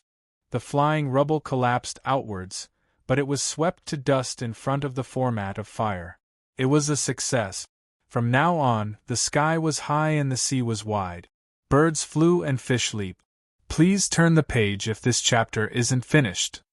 Jack raised his head to look at the night sky of Sia City. Under the blurry colors of light, his longing and dreams vaguely transformed into a stairway to heaven. It dropped down from high in the sky all the way to his feet. Right now, the flames in his heart were burning at their most intense. Ripples formed in the void. With Jack's current level, his interference with the mental and material planes had already reached a very high precision. Naturally, this kind of change couldn't be hidden from him. However, the human-faced arachnid stepped out of nothingness. It didn't give Jack any time to react. The malevolent and terrifying specter was practically sticking face to face. It silently penetrated Jack's exoskeleton armor. Jack's consciousness of fear hadn't even risen yet. Right now, he was still displaying ecstasy and pride on the outside. His emotions were like exploding flames. However, the human-faced arachnid burned with the same bewitching demonic fire. It instantly covered Jack's entire body. At this moment, under the illumination of the format of fire, the specter of the human-faced arachnid clearly and completely overlapped with Jack's. The dense shadow seeped into the soaring soul fire. The fierce and ugly mouth opened wide, accurately capturing the spiritual seed that seemed to be on the verge of igniting in the depths of Jack's soul. The arachnid bit down and swallowed it. Jack's charging figure suddenly froze and the glow of his demonic eye dimmed. In the eyes of the pursuing ability users, the exoskeleton armor, which had already flown into the air, lost control. It fell headfirst to the ground. While Giant Arms and Crag-Burst were stunned, the sound of wind suddenly rose behind them. Another person leaped out of the window. A slender figure streaked across the sky, brushing past the rapidly falling exoskeleton armor. Man and blade became one. The light of the format of fire flickered intensely as it pointed straight at the seemingly empty curtain of night. After the curtain of night, the human-faced arachnid had just eaten a delicious meal. It was smacking its mouth to savor it when the blade light arrived. He-Wane. Her target wasn't Jack, but the human-faced arachnid. At this moment, Mr. Bai, who had been standing next to her just now, temporarily took over He-Wane's command. He endured the pain of his wounded soul and loudly reported the situation. Human-faced arachnid has been discovered. Third contingency plan. Luo Nan was shaken on the mental plane when his voice rang out. This was because he saw another hurricane that spanned the material plane and the mental plane at this very moment. It whistled over. Right now the human-faced arachnid was dodging He-Wane's blade light with all its strength. It absolutely didn't have any spare energy to launch an attack. Luo Nan suddenly understood something.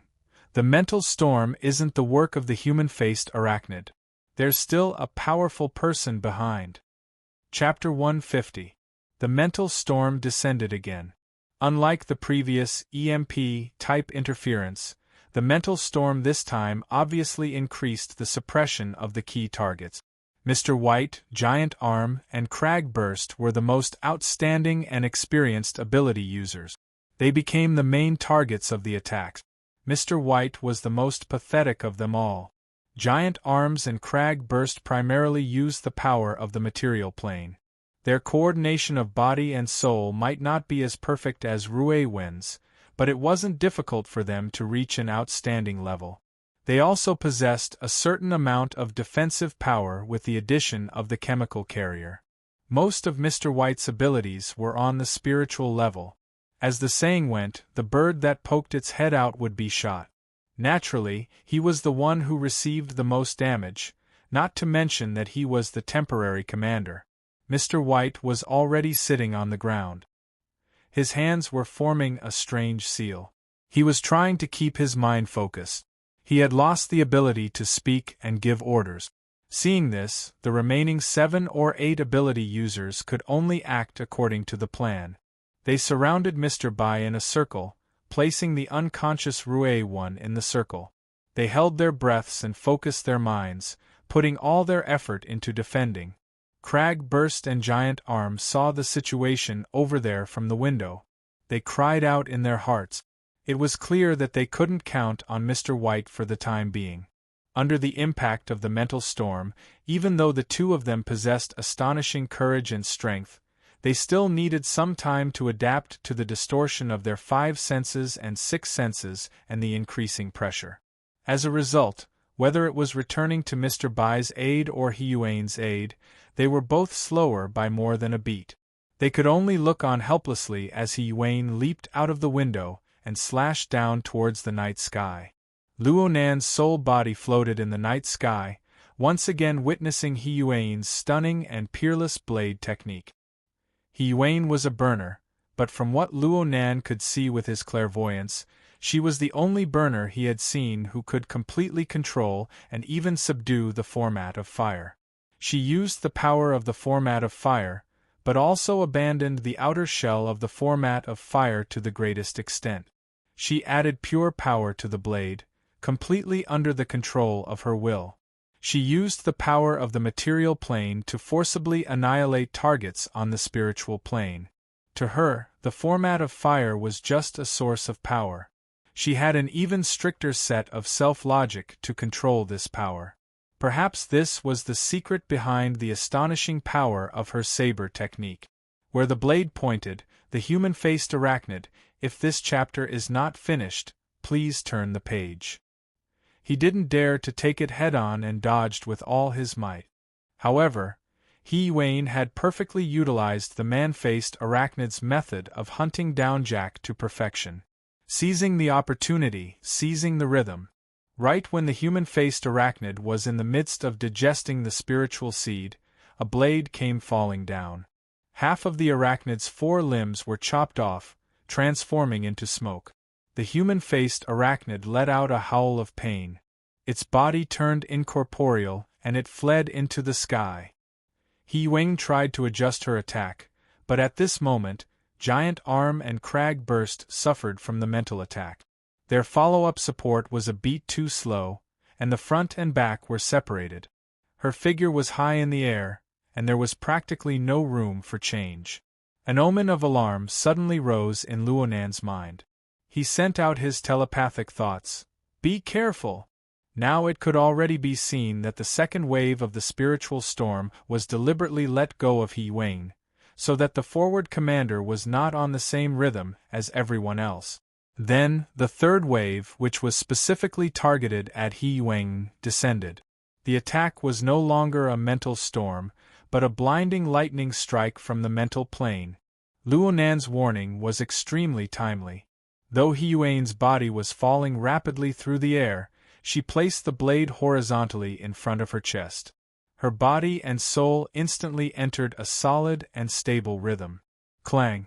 The alloy knife in Hiyuan's hand actually let out the sound of metal clashing. The edge of the knife trembled involuntarily, just like Hiyuan's current state of mind. But in the end, she managed to defend herself. But whether it was Luonan or Hiyuan herself, neither of them had any intentions of relaxing. The air fluctuated once more. The malevolent human-faced arachnid displayed its characteristic of appearing and disappearing like a ghost. It seized the opportunity and suddenly attacked. It seized the instant when Hiyuan's rhythm of body and soul became chaotic. It coordinated seamlessly with the mysterious expert in the distance. Siege Hammer. The human-faced arachnid's specialization in mental attacks and the Siege Hammer's special methods revealed their might at this moment. The alloy knife rang out again, and the vibrations intensified. Hiyuan's body and soul rhythm, which wasn't too serious at first, were clearly cracked by this Siege Hammer attack. If she wanted to adjust back, she would need at least 1 to 2 seconds. But the human-faced arachnid wouldn't give her this opportunity. It screeched on the mental plane, and its 6 heterochromatic eyes flashed in unison. It wanted to seize this opening and seize the greatest victory. Have you had enough? Luonan couldn't bear to watch any longer. He sent out telepathic thoughts, which was a signal. If this chapter is not finished, please turn the page. The demonic body of the arrogant human-faced arachnid suddenly went rigid. Its 6 heterochromatic eyes, which had been glowing with an extraordinary splendor, each color was thrown into chaos. It was at a loss at first, but then it sensed something. It saw the heavily chained crow suddenly appear on the mental plane. It was taut and perfectly straight. One end had sunk deep into the depths of the void, but the other end had connected to its abdomen at an unknown time. It even pierced through. The human-faced arachnid had no way of understanding its current situation, but its instincts were telling it that this situation was extremely, extremely bad. It screeched and its demonic body leaped into the air, wanting to break free from this chain that seemed both real and illusory. However, this only caused the chain to rattle and tremble. The corresponding information passed through the chain and was transmitted back endlessly. This allowed Luonan, who was on the other end, to truly feel what the interior of the human-faced arachnid's demonic body was like. It was a deep and turbid furnace of hell. Flames sprayed and the sea of fire churned. The most intuitive feeling one could feel here was the high temperature. Of course, this was just a type of comprehension through the senses. It was hard to imagine that a Darksider life form like the human-faced arachnid would contain a furnace of several tens of thousands of degrees within its body. This should be a terrifying power structure that swallowed consciousness and melted the soul. It just appeared in its current form. The chaotic fragments of information and emotions were like overgrown weed. They scattered along with the gushing flames, occasionally colliding with each other to form a tiny bit of consciousness for a brief moment. Then they screamed miserably within the sea of fire furnace of hell as they melted. The cycle repeated itself. Luonan locked onto the spiritual seed that he had just plucked from the depths of Jack's soul in the center of this terrifying furnace of hell. The outer layer of the seed had already melted in this furnace of hell, but that was all. When this outer layer disintegrated and digested, a bit of demonic mottled radiance jumped out from within. It resonated closely with Luonan's chain, resisting the fatal flow of fire that existed everywhere. It lit up the strict and standardized format pyramid structure. The tetrahedron, the inscribed sphere, and the circumscribed sphere appeared clearly. It suppressed a small area with its unique structure, giving the bit of mottled radiance time to grow.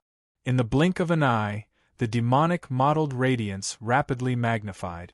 Its 8 legs spread out and its 6 pupils changed color. Its half-arachnid, half-human body stood stooped out of habit, yet it possessed the cruel tension of pouncing on its prey at any moment. In this way, the human-faced arachnid was the manifestation of the wraith sign. It manifested within the stomach of another human-faced arachnid. Chapter 151. The Furnace's Inferno was extremely repulsive towards the wraith sign, an outsider. Huge bubbles appeared in the sea of fire, revealing a deep magma-like structure. The flames above the sea of fire were like dancing pythons, roaring as they tried to devour the devil sign. At this time, the furnace of hell didn't seem to be in the stomach of a Darksider life form. Instead, it seemed to exist in the center of an enormous world. There was a fantastical feeling of a Mount Sumeru in a mustard seed. Faced with such an environment, the wraith sign was not in a hurry to resist or destroy. What he did was to howl at the sky.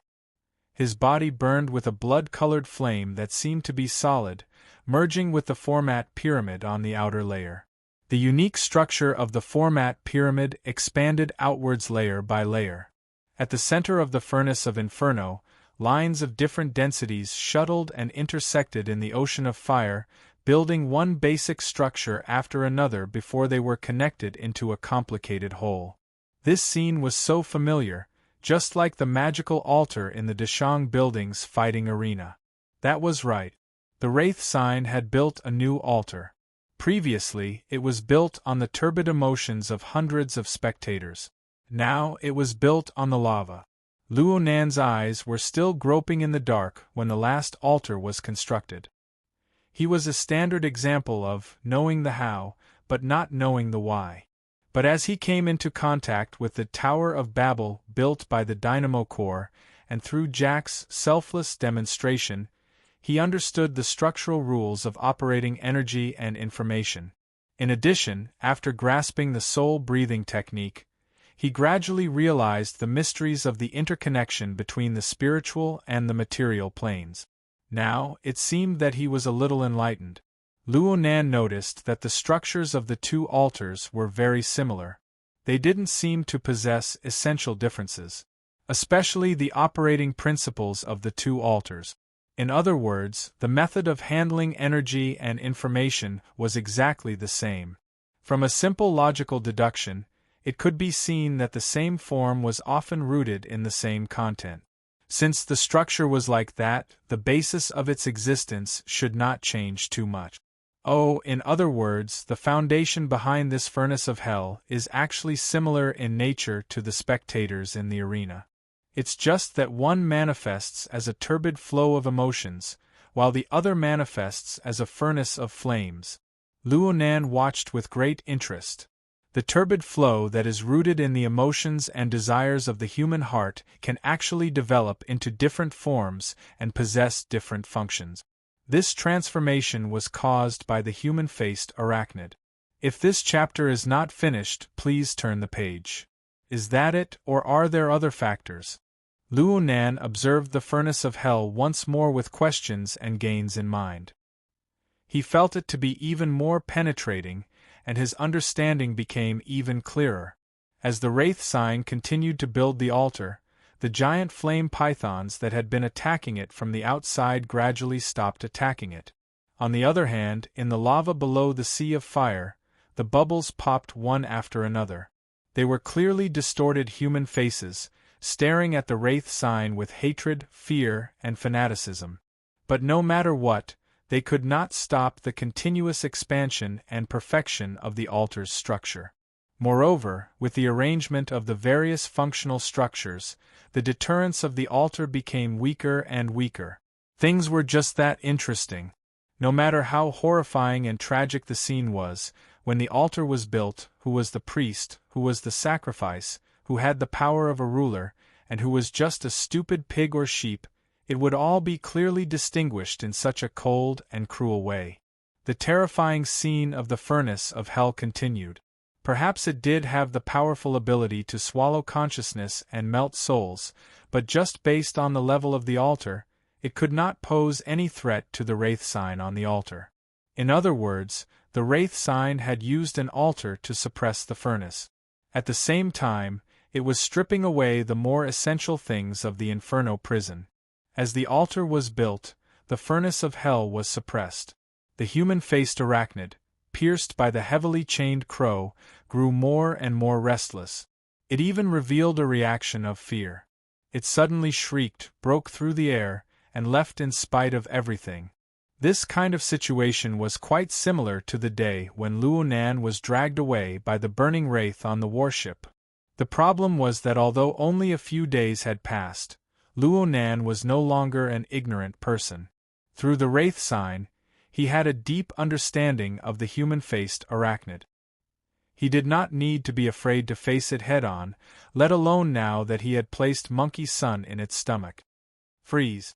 The heavily chained crow trembled, and the power of the format of My Heart's a Prison poured in. The human-faced arachnid had the altar wreaking havoc inside, and the chains were capturing it outside. In addition, it had suffered a blow from He Yuan, injuring its vitality. Its power of resistance decreased again and again. It had clearly straddled through the air, but it was actually forcefully dragged back by Luo Nan. This wave of noise was far too large. Not only did He Yuan, who was nearby, feel the abnormality, but the mysterious power in the distance was also terrified and shocked. His mind was scattered quite a bit. This chapter is not finished. Please turn the page. The most direct effect was that his follow-up killing move aimed at He Yuan was cut off. She landed safely on the ground and retreated backward. Giant Arm and Crag broke through the mental suppression one after the other on the abandoned floor. The three joined together in the blink of an eye, and they retreated to where Mr. Bai was. Right now, the members of the Society's defensive circle were in a state of confusion. When the three returned, they scattered and stood apart.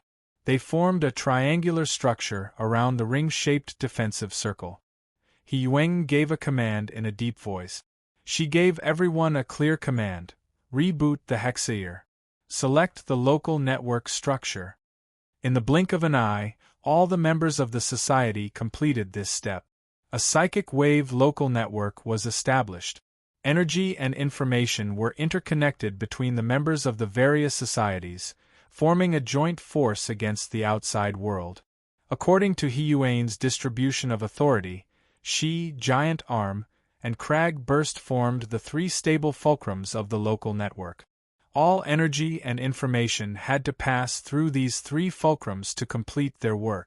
This completely shifted the pressure of the mental storm's attack onto their bodies. Mr. Bai finally obtained a chance to breathe within the local network. He slowly recovered and relied on the deep application of the hexair to sort out everyone's joint force. He formed a sizable flood of energy and information. It passed He Yuan and the other two, and buzzed through the suppression of the mental storm. It entered the depths of the boundless night sky and connected with the true psychic wave network in the blink of an eye. The special form of energy and information opened up the Society's special authority on the psychic wave. The warning and distress signals were sent out in the first instance and were received by the Society's managers. The Xia City Ability User Society was completely activated in a short few seconds. What happened? After Luo Nan grabbed the human-faced arachnid, he hid himself even deeper into the mental plane to avoid the possible retaliation attack of the mysterious power. But the anticipated attack didn't come. Instead, the hexair, which had been shielded by the mental storm, transmitted a broken message after a series of crackling noises. Members. Confirmed. Interference source. Attack authorization unlocked. All members prepare to attack. In the next moment, the sky of Xia City seemed to light up. The Mid-Autumn Festival is approaching. There are many things to worry about.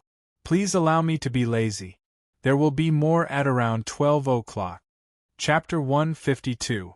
Approximately 1,500 meters away from the abandoned floor where He Yuan and the others had besieged Jack, there was a group of high-rise buildings.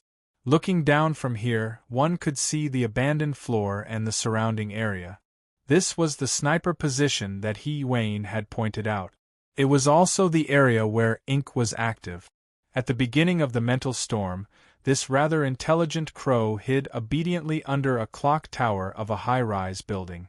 It arched its wings, buried its head, and remained motionless. That's right. The area of attack of the mental storm was 1,500 meters away. It had nothing to do with Ink. But the problem was that the distance between the person who unleashed the mental storm and Ink was far too close. They were separated by a large clock, nothing more. Above the cowering crow, at the top of the clock tower, the turbid black smoke converged into a faintly discernible shadow. It blended perfectly into the darkness of the night. Only the shape of its eyes, which were like weak sparks, carried a hint of a person within this mass of black smoke. Such an image was like a ghost, like a demon. It was terrifying to the soul. It was just that compared to the awe-inspiring might of the 3 consecutive waves of powerful mental attacks, the smoke man right now had a vexed and depressed mood. The human-faced arachnid should have left after eating, but it only made 2 more moves. This is 2F** king against the rules. The smoke man could feel that the psychic wave network that covered this area was in the process of being activated. It allowed the power of the controller of the psychic wave network to be fully transmitted over. Through the guidance of the ability users on the abandoned floor, a tyrannical attack spanning several hundred kilometers could be realized. If he had the chance, he would be very happy to go to the entrance of the Wilderness Explorers Society of Xia City and curse at Ouyang Chen's shameless behavior. But it was too late to say anything at this time. Actually, if he had disregarded everything and fled with all his might at the first moment he sensed the human-faced arachnid, there was still a chance. But the troublesome human-faced arachnid that had hunted for food was the greatest hope for the Order to nurture a sacrificial vessel. He could not abandon it no matter what. That damned chain! Break for me! The Smoke Man had truly thrown caution to the wind. He withstood the increasingly terrifying spiritual pressure of this area. He forcefully separated a portion of the turbid smoke from his black smoke soul body and tossed it into the air.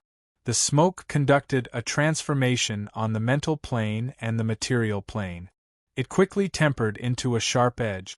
By the time the human-faced arachnid was locked in place by the chains, the smoke had already transformed into a swift and fierce ray of light.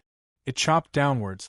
This turbid fire saber not only had to cut through the chains, but it also had to cut through the chains. If this chapter is not finished, please turn the page.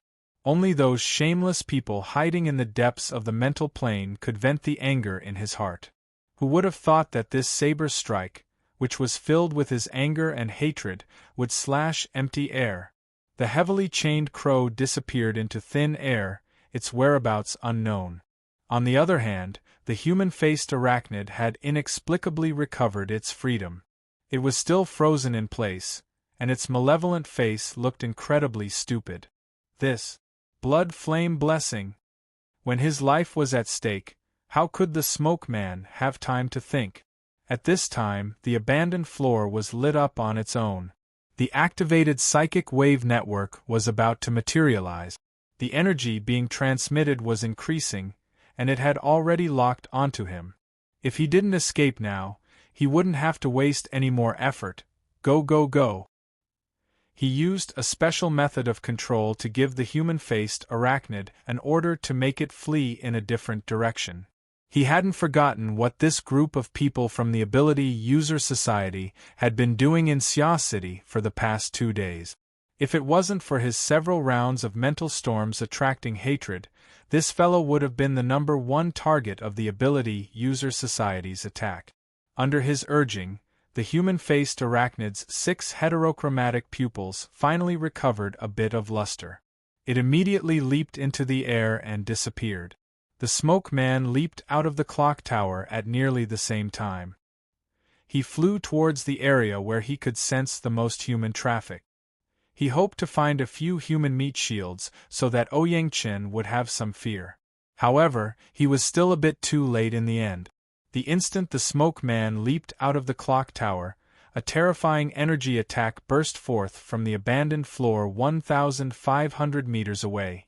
In the next moment, a mental storm descended. This was absolutely revenge. It was also a mental storm, but this attack originated from Ouyang Qin.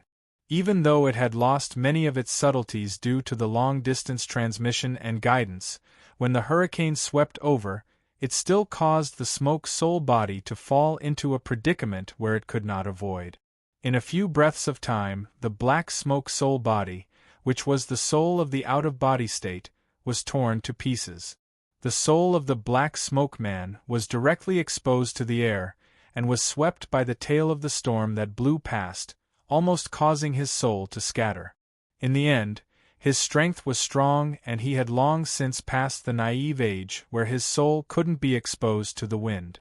He flew and descended all the way until he entered a certain nightclub in this group of buildings. Only in this noisy and chaotic atmosphere did he truly believe that he had escaped this calamity. Today's grazing was truly a huge failure. Ouyang Qin, this grudge has been formed. The Smoke Man was venting his anger as he sucked in a bit of people from the nightclub. He condensed a layer of darkness once more. Please turn the page if this chapter is not finished. The smoke soul body was temporarily coping. He was certain that he wouldn't die, so he began to worry about the human-faced arachnid's situation. He sensed that the human-faced arachnid wasn't too far away from this area. It was still cruising in the outskirts. This was a bit dangerous. Oh, it had found its way here. The Smoke Man was actually somewhat gratified for a time. He had obtained this control method from another order. Even though its origins were unknown, the effects were quite good. If it wasn't like this, it would have been impossible to tame the human-faced arachnid to this degree within a short few days. The nightclub he was in was mostly filled with young men and women who had played all night. Emotions were born and turbid energy flowed everywhere. It was also a good place to hide the human-faced arachnid. Right now, the group of people from the Ability User Society would certainly not spare him. They would search everywhere for traces of the human-faced arachnid. His current strength was greatly damaged, so he had to first recover a bit of his vitality. At the same time, he had the people of the Order come over to receive him in order to ensure his safety. As he was pondering, the human-faced arachnid noiselessly pierced through this space and stopped by his side. Its appearance was malevolent and terrifying, but its 3 severed limbs made it appear to be in a rather sorry state. I don't know if the meal I just ate can make up for the vitality that this blade chopped off. It hadn't even been 2 days since the Smoke Man took over the human-faced arachnid. He still didn't understand the habits of this Darksider life form too well. He made wild guesses for a time and was rather at a loss. He also observed even more carefully. Oh, the flames under the body of the human-faced arachnid were bright and translucent. They circulated with laws and rules. Could it be that the meal just now had already begun to digest? Right when he was sizing up the arachnid with interest, he saw a beam of light shoot out from the back of the human-faced arachnid. It tore open the back of the human-faced arachnid. The Smoke Man was stunned. The moment the beam of light came out, it was unstoppable. The light of fire exploded from every part of the human-faced arachnid's body. It was like thousands of sharp knives, slicing and slicing. The human-faced arachnid could only struggle futilely. Then tongues of fire leaped out, burning its entire body.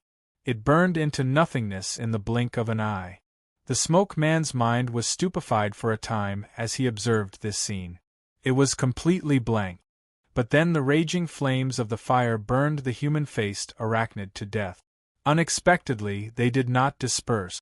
Instead, they converged inwards to form a maelstrom in the void. A boom rang out from within and a malevolent and terrifying demon rode the light of fire. It soared out from within the maelstrom. Its 6 eyes were of a different color and its 8 legs were spread out. If it wasn't the human-faced arachnid, then who could it be? I wrote this chapter until 4 in the morning. Exactly 6 hours. I'm also drunk. I can only postpone the morning. I've temporarily finished paying off the subscriptions and chapters. Today I'll start paying off the monthly passes in chapters. Chapter 153. After the human-faced arachnid reappeared, it didn't make any movements. It just used its demonic 6 pupils to stare coldly at this fellow who was on the same level as it. The Smoke Man felt like he was having a nightmare. In the dream, it was the end of the world. When he woke up from the dream, everything returned to normal. He circled around the human-faced arachnid many times. He could see that the human-faced arachnid had undergone some changes before and after being burned by the raging flames. The most straightforward change was that the limb that Wayne had chopped off had now grown back. The human-faced arachnid had the ability to rise from the ashes? Even if the Smoke Man's brain spun 300 times, he still wouldn't be able to think of something as bizarre and absurd as a human-faced arachnid is hiding inside the belly of a human-faced arachnid. He only knew that nothing could happen to the human-faced arachnid in the hands of the Order. This was the key to the continued existence of the Blood Flame Order in the foreseeable future. The Smoke Man adjusted his emotions. He also adjusted the way his consciousness operated his energy and information, causing it to connect with the human-faced arachnid. The human-faced arachnid didn't resist, and so on. Soon, his consciousness cut into the deeper regions of the human-faced arachnid. He saw the terrifying scene of a furnace of flames. The Smoke Man heaved a sigh of relief. In the teachings of the Blood Flame Order he belonged to, the great blood flame will was hidden deep within every person's anger, hatred, despair, and other intense emotions. It did not have a concrete form, nor did it have a clear self-consciousness. However, it possessed a powerful, terrifying, and absolute power, as well as a restless and unrestrained principle of operation. Therefore, after the Order obtained this human-faced arachnid, they projected the Order's most classic meditation environment here. They used it as a foundation to construct the basic structure of the future sacrificial vessel. Nothing seemed to have changed, but further verification was needed. The smoke man's consciousness continued to penetrate deeper, and soon, a special voice was transmitted all the way from the depths of the sea of fire and magma. Blood, blood, blood! Fire, fire, fire! The monotonous and crazed shouts converged into a roar that made people anxious. But to the smoke man, it was instead very cordial and even more at ease. This was the prayer of the low-level believers of the Order. Naturally, the sound of a true prayer was much more complex. However, it was impossible to completely restore the structure of the human-faced arachnid. It could only be roughly categorized. The blood type was often related to hatred and resentment, while the fire type was more likely to seek excitement. From these cries of prayer, if this chapter is not finished, please turn the page. He knew that the blood-soul temple structure that the Order had implanted still existed. The foundation hadn't been lost and everything was fine. Through the blood-soul temple, he contacted the church. Soon, a deep and firm will gave him a response. "I'm here." Facing the officiator, the smoke man was completely relaxed. "Your Excellency, something happened in that matter before." In fact, the officiator was fully aware of the hunt this time. When the smoke man accompanied the human-faced arachnid to hunt for food, he discovered that the target that had caused the human-faced arachnid to become restless was Jack. At the time, the smoke man couldn't make a good judgment. He discussed with the first ablatum and obtained permission before chasing after Jack to hunt. However, it was difficult for the officiator to predict what would happen next. After listening to the brief report, the officiant was not too surprised. He only said, "Emoluan, is our mold damaged?" The so-called mold referred to the human-faced arachnid. The smoke man was Emoluan. Fragments of the human-faced arachnid's rebirth from the ashes flashed through his mind. However, this matter was too complicated to explain.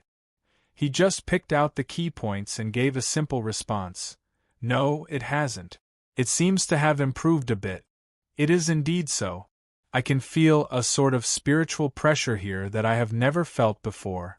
The order of the environment and the sense of hierarchy are also increasing. Even though order has never been the hobby of the mighty blood flame will, the path leading to it must always be divided into a distance and a height." "It is as you said." Emoluan's mood calmed down. "The 40-year founding ceremony of the Order is at hand. For the sake of restoring the Order's glory, our actions are bound to be fraught with danger and risk. This is encouraged by the blood flame will. It is fine as long as the ultimate goal is achieved." The officiator calmly arranged, "There is already a sole envoy at your grazing location. I will send another one and a means of transportation. Your current mission is to escape the eye of the storm as soon as possible and bring our mold back safely." "As you wish, Your Excellency." Emoluan cut off the communication. His consciousness wandered into the depths of the Inferno prison. He was inexplicably lost in thought. It had already been 40 years. 40 years ago, when the Third World War was at its peak, the first officiator of the Blood Flame Order felt the mighty blood flame will amidst the despair of war. His ability was awakened, and he established the Blood Flame Order on the battlefield. It was one of the earliest modern secret orders in the world that could be verified. Emoluan was one of the founding elders of the Order. At the time, he was only 20 years old. This chapter is not yet complete. Please turn the page. He was a new recruit who had just stepped onto the battlefield. He obtained endless pleasure from the power of slaughter bestowed upon him by the blood flame. The rapid development of the order allowed him to obtain achievements that he had never dreamed of in his youth. As an old secret order, the blood flame had once had astonishing glory. Their followers covered nearly 2/3 of the world's major cities. They were one of the few world-class orders back then. However, good times did not last long. The overly intense and extreme teachings lost their vitality after losing the support of war and the environment of crisis. The order rapidly declined after the war, and the successive large changes in teachings, internal divisions, external affiliations, and other unforeseen events cut this powerful power into pieces. The branch that Emoluan belonged to could only withdraw into the region of Xia City. He relied on the impressive combat strength of the upper echelons to barely maintain the face of a secret order. And in the many years of change, the most important tool to realize the communication between the blood flame will and the lower echelons of believers, the order's sacrificial vessel, was unfortunately destroyed. This gave the order a heavy blow. The powerful sacrificial vessel was the pride of the blood flame order. It was the important inherited artifact that distinguished them from the wild fox order and the wild chicken order. It was precisely because of the sacrificial vessel that the lower echelons of the order possessed a regular channel of direct communication with the mighty blood flame will. They possessed the true feedback of divine ability manifestation and interference with reality. It was the best way to unite the hearts of the people and nurture the younger generation. Losing the sacrificial vessel was undoubtedly a fatal blow to an order that had established itself upon extraordinary strength. It was also a bitter humiliation. Nowadays, their order was the same as those wild chicken orders. Every sacrificial activity, no matter how big or small, required the officiant to undertake and guide it. They used an artificial method to communicate with the blood flame will. The consumption was enormous. There were many restrictions, and it was hard for people to be convinced. It became the greatest bottleneck that restricted the order's recovery and development. Emoluan had already had enough of these cursed days. He had experienced the most glorious period of the order. Because of this, he was particularly unable to endure the current state of decline. Now, the order had paid an enormous price from top to bottom in order to obtain a new method to obtain the sacrificial vessel. The human-faced arachnid was the crux of the crux. It absolutely could not be lost. Mighty blood flame will, I beseech you for your blessing. His consciousness completed a simple prayer within the furnace of hell. He was able to feel a response from a certain hazy will that came from the depths of the unseen void. Moreover, it was a clear response that was rarely seen in recent years. It was like a true deity looking down from high above. Chapter 154. Emoluan needed to make a correction as soon as this thought was born. Forgive my stupidity. The basic teachings of the blood flame order did not recognize the existence of personified gods in the world. They believed that the blood flame will existed within all personalities. Under certain conditions, the blood flame will would form dominance over all higher conscious life forms. As for the nature of the blood flame will, it was explained as the extreme side of nature. It was the pinnacle of power that could only be reached through the extreme paths of blood and fire. It was very difficult for such teachings to gain favor in the context of the modern world. Because of this, the order had carried out many revisions to its teachings over the course of several decades. It had also buried the seeds of a great split and a great collapse. Emoluan was an elder of the order. He himself was more inclined towards the traditional teachings. He viewed the blood flame will as a guide towards the pursuit of eternal power. He believed more in self-will and pursuit than in deference and humility. But it was impossible to not be disturbed and influenced by the chaos of several decades. He attributed the weak thoughts he had just had to a moment of confusion and foolishness. He did his best to gather his mind and forget his thoughts just now. He carefully sensed what the first ablatum had just said. It was the feeling of layers within the furnace of hell. Sure enough, he discovered after paying attention that there was indeed a subtle difference in the current inferno compared to the blindly violent environment of before. Especially in the cries of blood and fire from the believers, there was already a subtle difference. Some fanatical and resolute voices were clearly clearer within the inferno. They aroused even more echoes. This clear feedback was enough to prove that the construction of the Order's sacrificial vessel had indeed begun to take an embryonic form. Moluan felt that tonight's hard work was worth it. His consciousness separated from the human-faced arachnid. His state of mind settled as he calmly waited for the arrival of the sole envoy. The human-faced arachnid stopped in the void next to Moluan. It was just as quiet, at least on the surface. Is this a dove occupying a magpie's nest? Or is it just wishful thinking? Luonan had truly watched a play in the past few minutes. He had gained new knowledge. Then he didn't know whether to laugh or cry. What rebirth from the flames! It was just the wraith sign reappearing after devouring its own kind. The altar constructed by the wraith sign was a battlefield for its own kind to devour each other. The human-faced arachnid, who came from the same source, simply had no chance of refusing the altar. Then, if this chapter is not finished, please turn the page. It was only natural that the experienced wraith sign, who had the home advantage, easily won. This human-faced arachnid of the Blood Flame Order had been nourished by the Blood Flame summons of the Order's believers and the Blood Soul Temple's construction, but its core essence was limited in terms of growth in strength. There was a considerable disparity between it and the Wraith sign, which had been tempered and upgraded by Ruewan. After the Wraith sign swallowed Jack's spiritual seed first, the gap between them widened even further. It was only natural for it to fail. This once again confirmed that the human-faced arachnid was a Darksider life form. It was unable to increase in strength through its own accumulation. It was unable to increase in strength through low-level food. The Blood Flame Order's method of grazing was actually correct. However, it was very unfortunate that they encountered the Wraith sign, who was essentially on a different level from the other faced arachnid avatars. After swallowing Jack's spiritual seed, Luonan felt that the Wraith sign might have already surpassed the Wraith sign he encountered at the Limestone Water Village pub. At the very least, the Wraith sign wasn't at a disadvantage. However, this Blood Flame Order was a bit outside of his expectations. Luonan didn't want to have any contact with this order. He didn't face it head-on when Moluan attacked the heavily chained crow.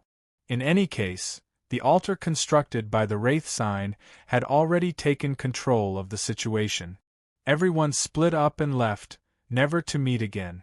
However, he never expected that the Wraith sign would defeat its fellow human-faced arachnid, and that the Wraith sign would be busy receiving the fruits of victory.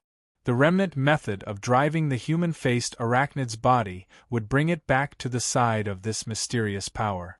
The furnace of hell within the human-faced arachnid had already been completely incorporated into the framework of the altar.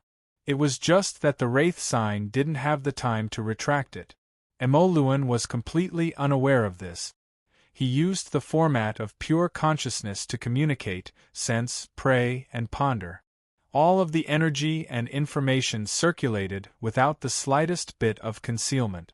It was the same as displaying all of his secrets in one go. He wasn't much inferior to Jack. Grasping another person's secrets was very refreshing, but it was inevitable that he would burn his brain as to how to leave. He couldn't really let the Wraith sign follow him back to be some sacrificial vessel. At this time, Hiyuane's call cut in on the psychic wave network, which had just recovered normal communications. "Scout, are you okay?" I'm fine." Luonan's soul body floated in the air to observe. He saw Hiyuane's tightly knitted brows as she communicated with him. Her brows relaxed after receiving a response. Luonan felt pretty good. This chapter isn't finished. Please turn the page. Actually, aside from the Wraith sign's current dilemma, Luonan's current state wasn't just good. It was very good. It wasn't just good, it was great. He had borne the burden of another sacrificial activity. He had won with the Wraith sign, who had a close connection with him. The direct benefits for Luonan far surpassed what happened to Ruewan. Of course, this didn't include soul breathing. In terms of the most intuitive range of mental senses, Luonan's range of senses began to rapidly recover the moment the mental storm stopped. The specific data had expanded by roughly 50 to 60%. The radius of his senses had nearly reached 800 meters. The expansion of the range of his senses proved that the amount of energy and information Luonan could control had increased by a large margin. His precision had increased as well. After his abilities increased, he always had a bit of a desire to show off. The Society's hunt for the human-faced arachnid was probably about to begin. Luonan really was a bit eager to give it a try. What a joke. He was thinking whether or not he could borrow the Society's hand to create an opportunity for the Wraith sign to escape. Who knew that Hiyuane's next words would be, "The operation is over. Return immediately." You're not chasing? Chasing? Chasing who? The one who plotted against you. The one who interfered with the communications of the psychic wave network. Luonan really wanted to lead the Society's power towards Emolun. His words were not without a hint of encouragement. Hiyuane was silent for a moment. Then she suddenly gestured to Giant Arm, Crag Burst, and the others beside her. At the same time, her voice suddenly turned soft and gentle. It was as if she was afraid of alarming the enemy. You saw him? Don't move no matter what. This person's strength is extremely powerful. Right now you're just a crow. Don't think about anything else. Let him go. Hold on. That person has already left. But he should still be in this group of buildings. Aren't we going to chase him? Hiyuane was startled. She gestured to Giant Arm and the others, who were already preparing to move, to stop. Her voice immediately returned to normal. She said resolutely and decisively, "You return immediately. Our mission for today is over." But Luonan didn't know what to say for a time. Of course he could see that Hiyuane's series of changes were all for the sake of his safety. But what about the Wraith sign on Emolun's side?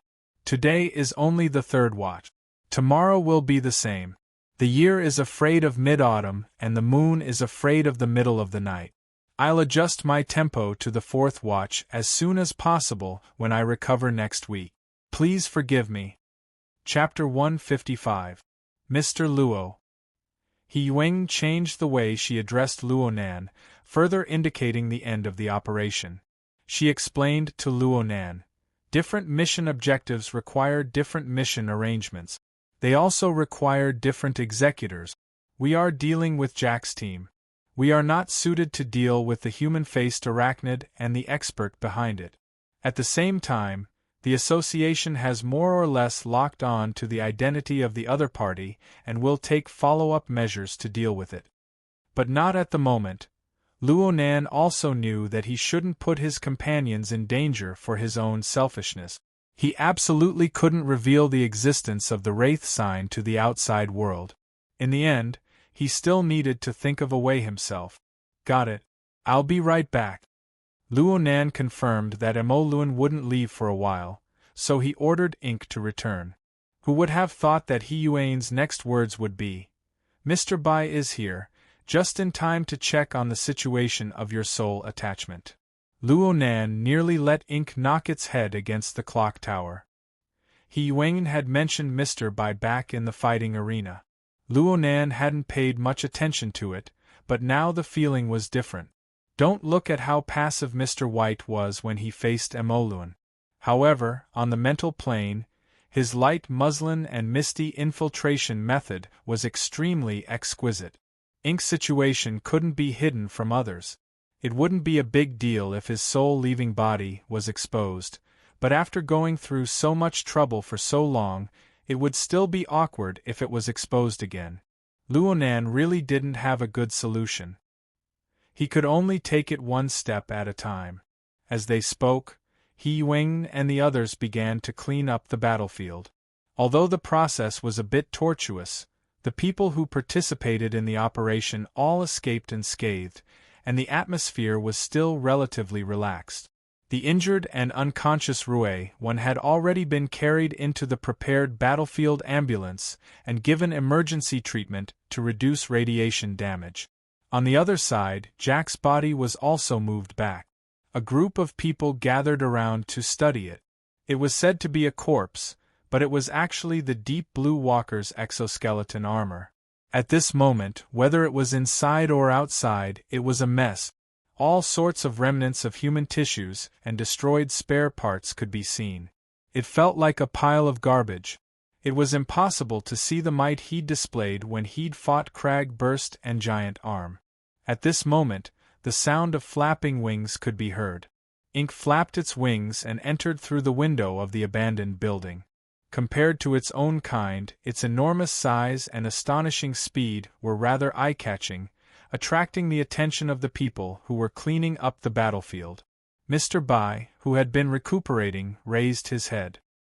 He didn't say anything, but his smoke-like will spread out from the depths of the void.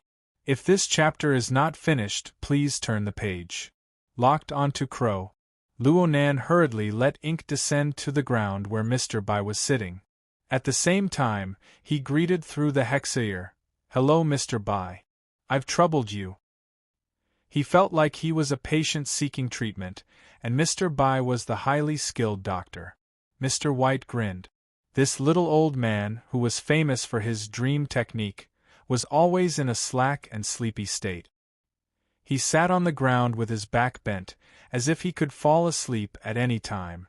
However, under Mr. White's half-lidded eyelids, his eyes were extremely bright. Along with the smoke that filled the air in the spiritual plane, he covered Ink's body. Very quickly, he let out an "oh." He Wayne and Crag Burst had walked over even earlier, but they maintained a certain distance in order to avoid disturbing Mr. White's observations. Crag Burst was the first to make the judgment of spiritual attachment when he saw Mr. White's reaction.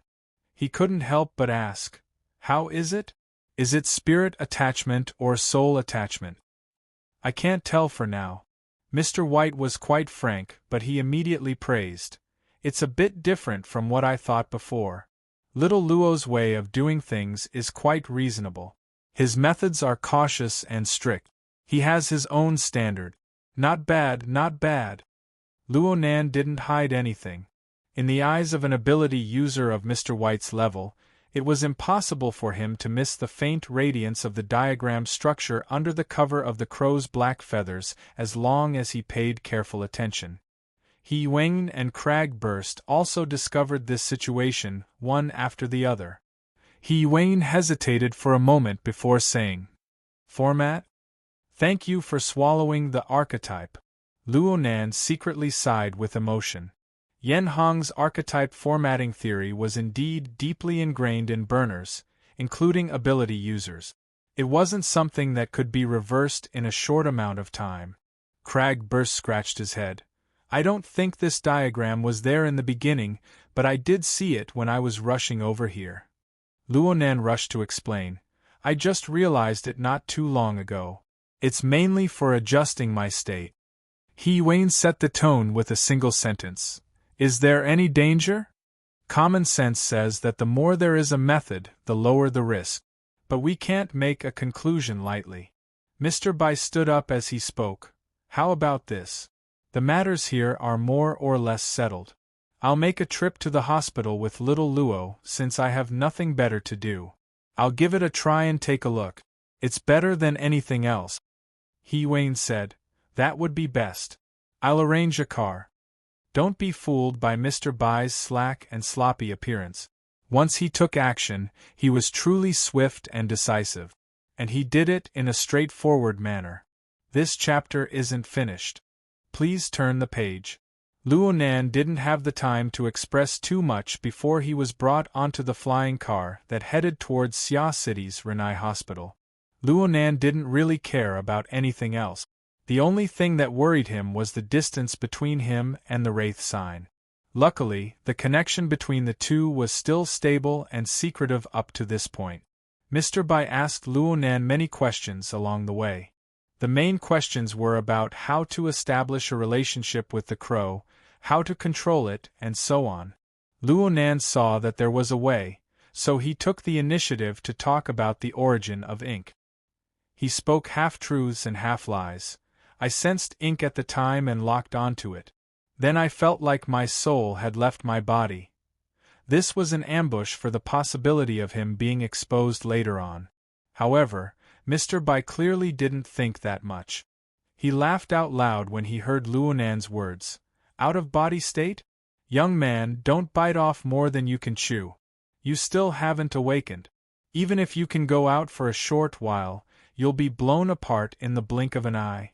That'll be the scattering of your soul. There's no saving you. It's that dangerous? From ancient times until now, the price has been disastrous. Mr. Bai shook his head and sighed. In the old ancestors' world, the out-of-body state is also called summoning the Een soul. There are quite a few taboos. Those who do it rashly don't have a good ending. Since you have this sort of feeling, there's no harm in reading the Taoist books that the society has organized and revised. It's good to be able to use them as reference. I remember now. Luonan finally understood why Crag burst, He Wayne, and Mr. Bai didn't think about the out-of-body state. This was because they all considered things from common sense. They absolutely never imagined that Luonan would have an external fuel tank like the Wraith sign by his side. It could provide long periods of endurance. While Luonan and Mr. Bai were conversing, Luonan's soul body relied on its ghostly speed to arrive at Xia City's Renai Hospital half a step ahead. Wanting to rely on this crow, ink, to recover Luonan's senses was undoubtedly like trying to fish from a tree. Luonan needed to first resolve this problem in order to avoid awkwardness when the time came. Luonan relied on his subtle connection with his main body.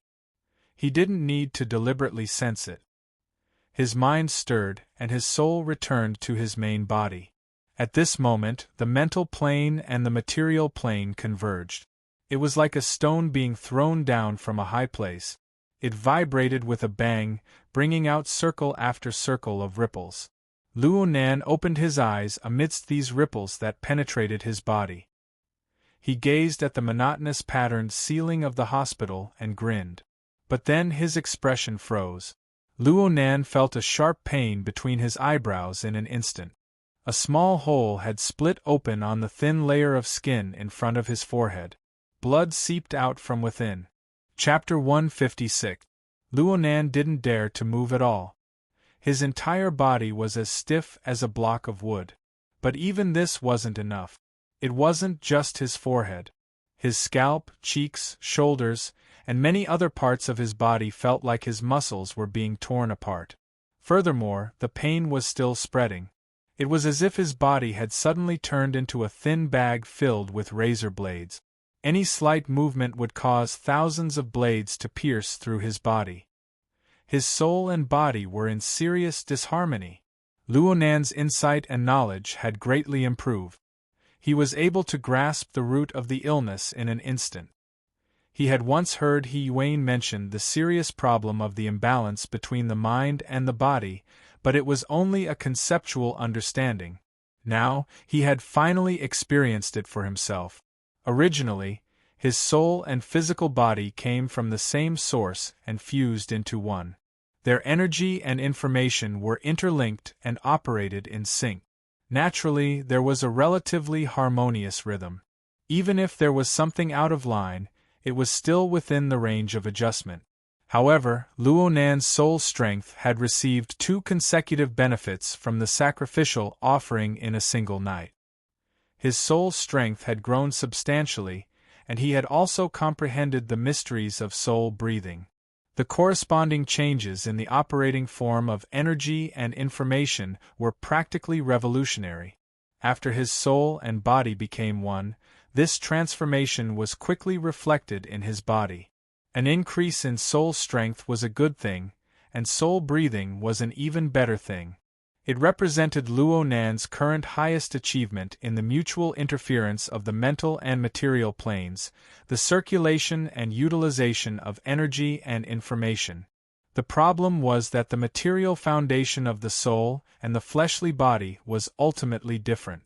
From the display of the dynamo cores, Tower of Babel, it could be seen that the soul was more or less a composition structure of energy and information. As long as the basic structure operated well, no matter how complicated the adjustments were, it could often be done with a single thought. However, the physical body was limited to basic physical properties. The various functional systems and organs had different carrying capacities and tolerances. The transmission of energy and information also required the action of a variety of chemical substances, which involved an extremely complex integrated system. Luo Nan started with the nervous system. He used various nerve drugs, walking on the line between life and death. He used a full 5 years of time before he was able to adjust the structure of his body to the requirements of the format of My Heart's a Prison. How was it possible for him to keep up with the new rhythm of soul breathing within a second? Only by comparison could one see the disparity. At this time, one could see the heaven-defying nature of Rui Wen's body. He didn't look particularly strong, but he was able to keep up with the changes in the rhythm of his soul. No matter how extreme the situation was, he was able to withstand it. This was already far beyond that of an ordinary person. If this chapter is not finished, please turn the page. The category of such functions. There was no point in being envious. That attack just now had only torn his muscles. Luo Nan should be rejoicing. If there was a problem with his fragile and sensitive nervous system or endocrine system, his body's system might shut down on the spot, or he might experience some unpredictable developmental changes. There was no point in rejoicing. If this situation were to continue, then Luo Nan's worries would have an extremely high probability of occurring. Hey, Xiao Luo, are you distracted? Mr. Bai's voice was transmitted through the hexaear, making Luo Nan remember that he was still following Mr. Bai to the hospital. He could already see the building of the hospital at this time. Luo Nan gave up on the headache-inducing matter for now. He used an excuse he had already thought of to deal with it. My main body seems to be reacting. This is very good. Mr. White was a bit surprised, but he was also very happy. This means that the connection between your soul and your body is very close. Many problems can be eliminated. Come, let's strike while the iron is hot. As he spoke, Mr. White opened the car window and signaled for ink to fly out. Go back to your original body and see if you can do it. I contacted the association in the hospital and got a temporary identity. It would be easier for me to communicate with them later. Let's keep in touch. These words were in line with Luo Nan's intentions. He immediately gave a word of thanks to Mr. Bai and urged Ink to flap its wings to fly in the direction of the hospital. Ink accurately found Luo Nan's room and stopped outside the window. 2 seconds passed before it reported the good news to Mr. Bai. There are no problems on my side. In this way, the entire play was done perfectly and flawlessly. If one ignored the huge problem of the imbalance between body and soul. Mr. Bai also laughed out loud. It's best if it was a false alarm. Right now it's the latter half of the night. Take a rest first and catch your breath. We'll meet again during the morning ward rounds. Call me Professor Bai at that time. Luo Nan actually wanted to consult this authority on soul studies about the problem of the imbalance between body and soul. But the play had already been played to this degree. Some words were really hard to grasp. In the end, he was used to being introverted. After a moment of hesitation, his telepathic thoughts automatically responded, "Okay. Thank you, Mr. Bai." The communication between the two was cut off for the time being. Luo Nan spoke with He Wayne and Cragburst, telling them to be at ease. After a round of notifications, Luo Nan shifted his attention back to his own body. The tearing sensation of his muscles spreading a step further. This was a concrete sensation. It was hard to say what the state of his internal organs were like without pain nerve. Luonan sighed. This chapter isn't finished. Please turn the page. He took a breath. He needed to be careful with this sort of movement. If he made a mistake, he might tear again. This was definitely not good. It wasn't paralysis. It was even worse than paralysis. What in the world was that hesitation just now? Luonan felt that he had done something stupid.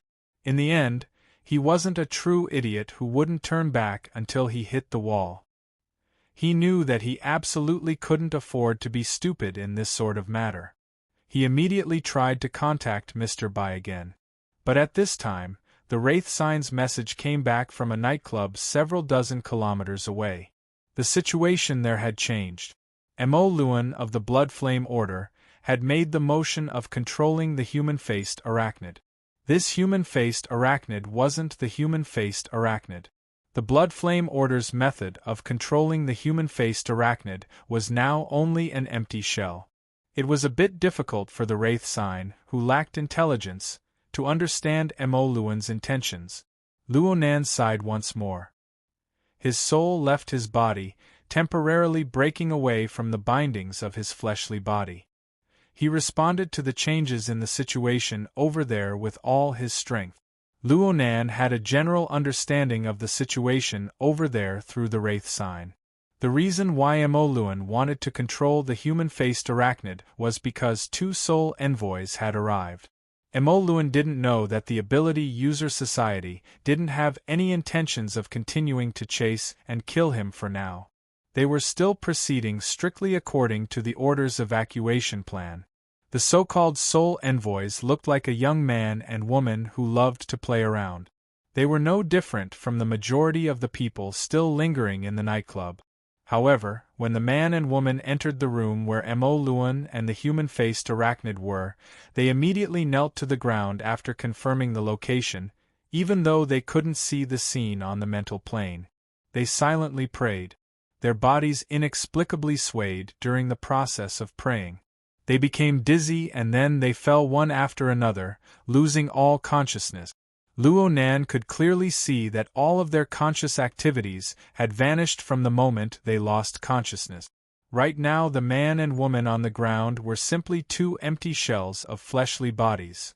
Or perhaps it could be said that they were vessels. Mo Luan's intentions were already as clear as day now. Sure enough, Mo Luan controlled the Wraith Sign next.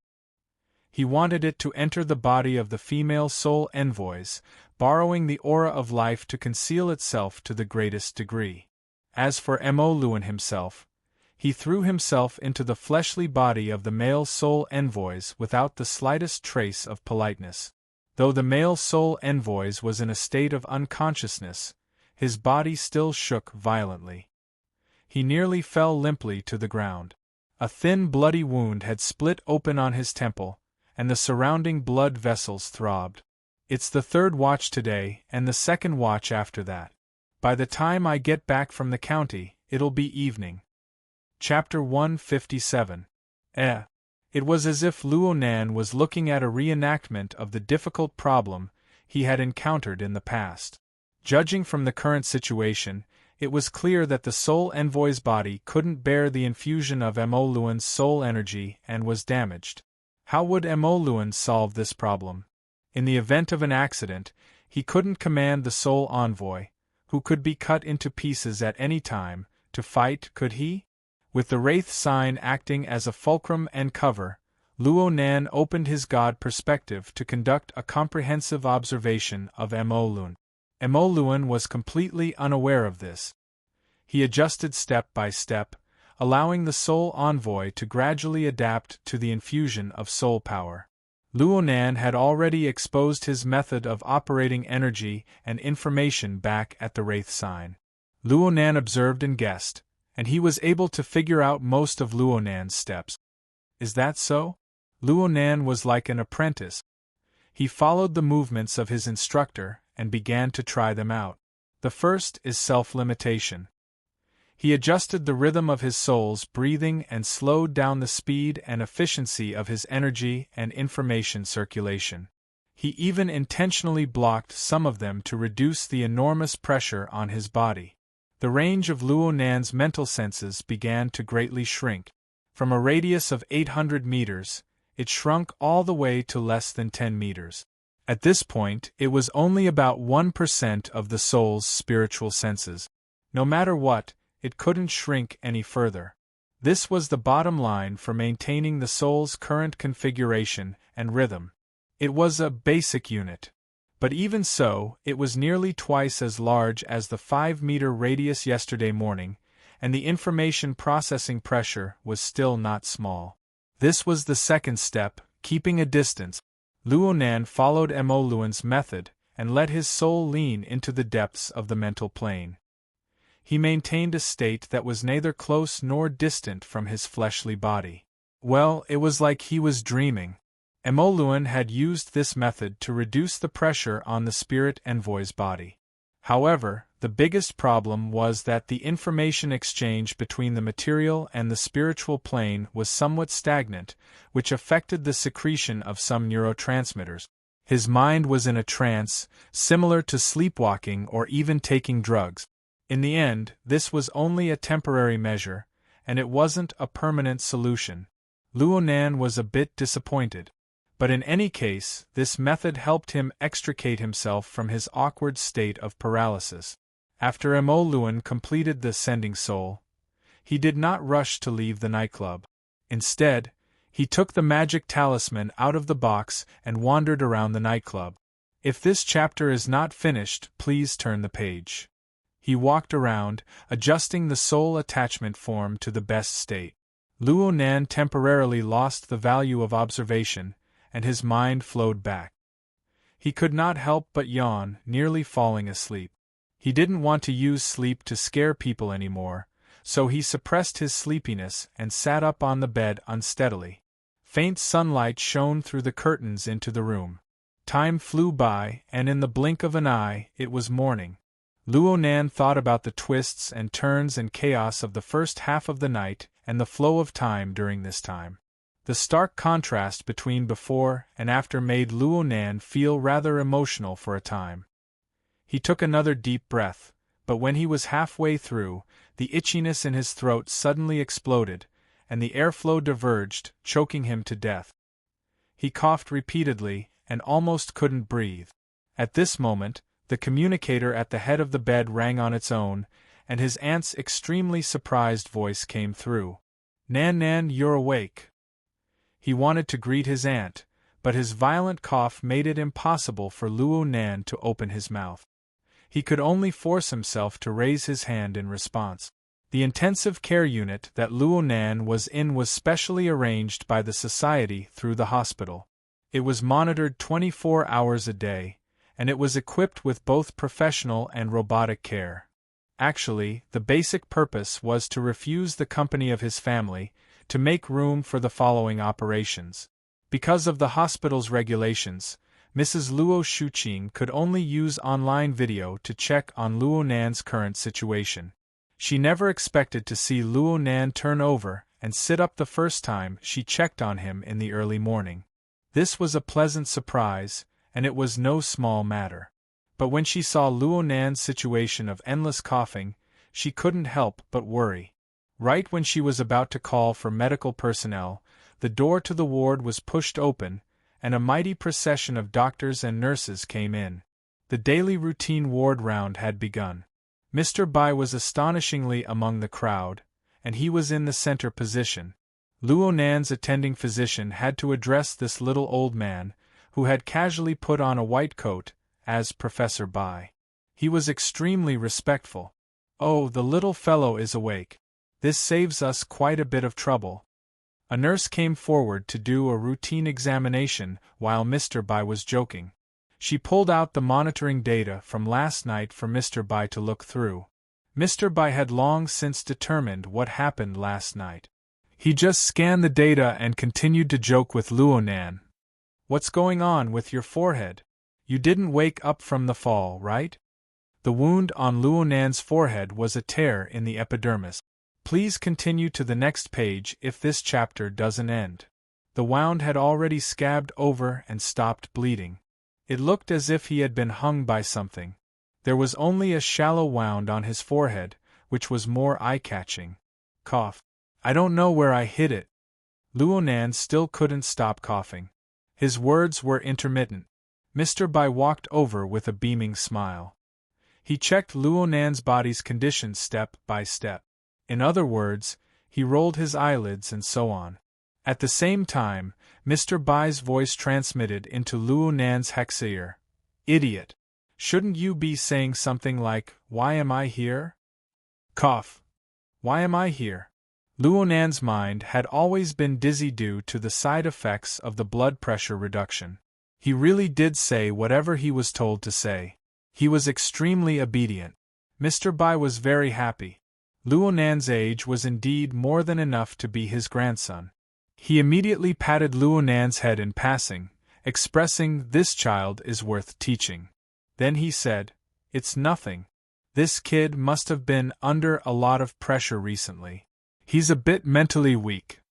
His parents are here, right? Report the situation later. I'll be right downstairs." Mrs. Luo Shuqing didn't go home yesterday. She stayed at a hotel near the hospital. She informed her husband when she saw that Luonan was awake. Then she rushed over. She watched the entire process of the hospital examination through a video feed. She hurried to give a response through the communication device at the head of the bed. "No rush. No rush." Mr. Bai spoke with his mouth, but he grabbed Luonan's two hands. He indicated for Luonan to open up his left hand between his thumb and forefinger. His right thumb gently kneaded and pressed. He demonstrated the contact points, technique and strength. "You're coughing badly. Just deal with it like this for now. Concentrate your mind. Don't be distracted. Okay?" Luonan did as he was told. Sure enough, the symptoms of his coughing were somewhat alleviated. He nodded in agreement on the spot. Mr. Bai walked out with his hands behind his back, beaming with smiles. However, the connection with the hexaear was never cut off.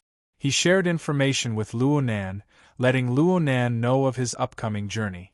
Mr. Bai symbolically checked a few more patients before meeting with Mrs. Luo Shuqing. The following words were different from what he said in the ward. Looking at the situation, it can be preliminarily confirmed that it's a disorder of the autonomic nervous system. It's caused by great pressure or anger. Did you vent your anger on your family last night? Mr. Bai adopted the attitude of a charlatan. He asked a question he already knew the answer to. He immediately drew Mrs. Luo Shuqing into a trap. Chapter 158. No. It's because of what happened outside. Luo Shuqing thought of the scene in the restaurant last night. She couldn't help but feel her chest tighten and her breath quicken. She ground her teeth to pieces. What more Luonan, who had his neck strangled by that bastard? Mr. Bai nodded. No matter what, the symptoms have already manifested. The next problem is treatment. You did an examination at On Hai's place yesterday, which basically explained the situation. The patient has two special points. One is that he is in his puberty period. The other is that he has a history of hereditary diseases. These all need to be considered. Under the influence of incorrect information, even a capable person like Ms. Luo Shuqing could only be manipulated by others. Her mind was restless. She asked, "You mean? My general recommendation is that there is no treatment. Taking medicine is not a good method for a child like this. Instead, he should rely on environmental regulation and self-regulation. At this stage, a family atmosphere is very important. Self-control is also very important. Simply speaking, it is to relax, recuperate, and follow a routine of work and rest. It is not recommended that he engage in heavy physical and mental activities. Of course, the current symptoms of drowsiness, coughing, and so on need to be interfered with to avoid affecting his quality of life. How about this? First, stay in the hospital for 2 days. Soak in a nutrition pod and do some psychological counseling. Let him learn how to relax." Ms. Luo Shuqing didn't respond, but Luonan could no longer hold it in. Mr. Bai, why do I need to stay in the hospital? Because you really are sick. Your autonomic nerves have been damaged. Mr. Bai deserved to be called an authority in the study of souls. His mental cultivation was deep. He could multitask with plenty of time. The sudden cough is the most obvious evidence. Also, are you very thirsty right now? Who are you showing this early in the morning? Who are you trying to impress with your drooping eyes? For a young man who can already use Soul Host to show these symptoms, it's obvious that there is a problem with his physiology. Luonan was speechless for a moment. He watched as Mr. Bai made his aunt willingly go through the procedures with just a few words. He pondered for a long time before speaking. Is it because of the imbalance of body and soul? It's good that you know your place. Mr. Bai sighed. I can see that you are very talented in the study of souls. You learned it yourself, and you can use Soul Host to soul-attat. This chapter is not finished. But which part of his body had been enlightened? Why did his spiritual cultivation improve again? I've just tested it. Your ability on the spiritual level is quite unique. Even I can't delve too deeply into it, so as to avoid causing more stimulation. But the more it was like this, the more troublesome it was. One had to know that compared to the soul, the improvement of the body was too small, and it was very easy to be left behind. In ancient times, many senior experts abandoned their bodies because of the imbalance in the progress of their souls and bodies. They were either self-righteous or had no choice but to abandon their bodies. In the end, they were reduced to wandering ghosts, their bodies and souls destroyed. We can't be careless about this. Luonan felt very wronged. He knew the reasoning behind this, but his soul strength had skyrocketed overnight. Was this still his fault? Well, there was no need for him to mention this particular symptom to Mr. White. Luonan tried asking, Is it okay to start training now? Mr. White snorted and said, You sick man? The most important thing now was to recuperate. Ren AI Hospital's nutrition cabin was very effective. Let's go through a course of treatment first to see the effect. Don't worry. It's not the usual common goods. It's the society's special nutrient fluid. This is considered a work injury. Wait until the observation period is over. If you want to get better results, you can contact the society's high-level pharmacist. 1 or 2 points should be enough to get someone to concoct medicine for you. Oh right, you just joined the society. Do you know what honor points are? Yes, I do. But I still need to use medicine? Luonan had long seen that Mr. White was a humorous person who didn't bother with trifles. He was also a warm-hearted person. Luonan relaxed a lot when he spoke. Then why did you say that there was no cure? I was afraid that your parents would give you the common goods on the market. Let's not talk about whether the target is right or not. If the stimulation is too light or too heavy, the situation will become more troublesome. What do you do? Mr. White immediately introduced Luonan to the situation of several high-level pharmacists in the society. But Luonan heard a few words, and sleepiness bubbled up in his mind. He was a bit unable to calm down. He answered in a daze, How's Brother Octopus? Octopus.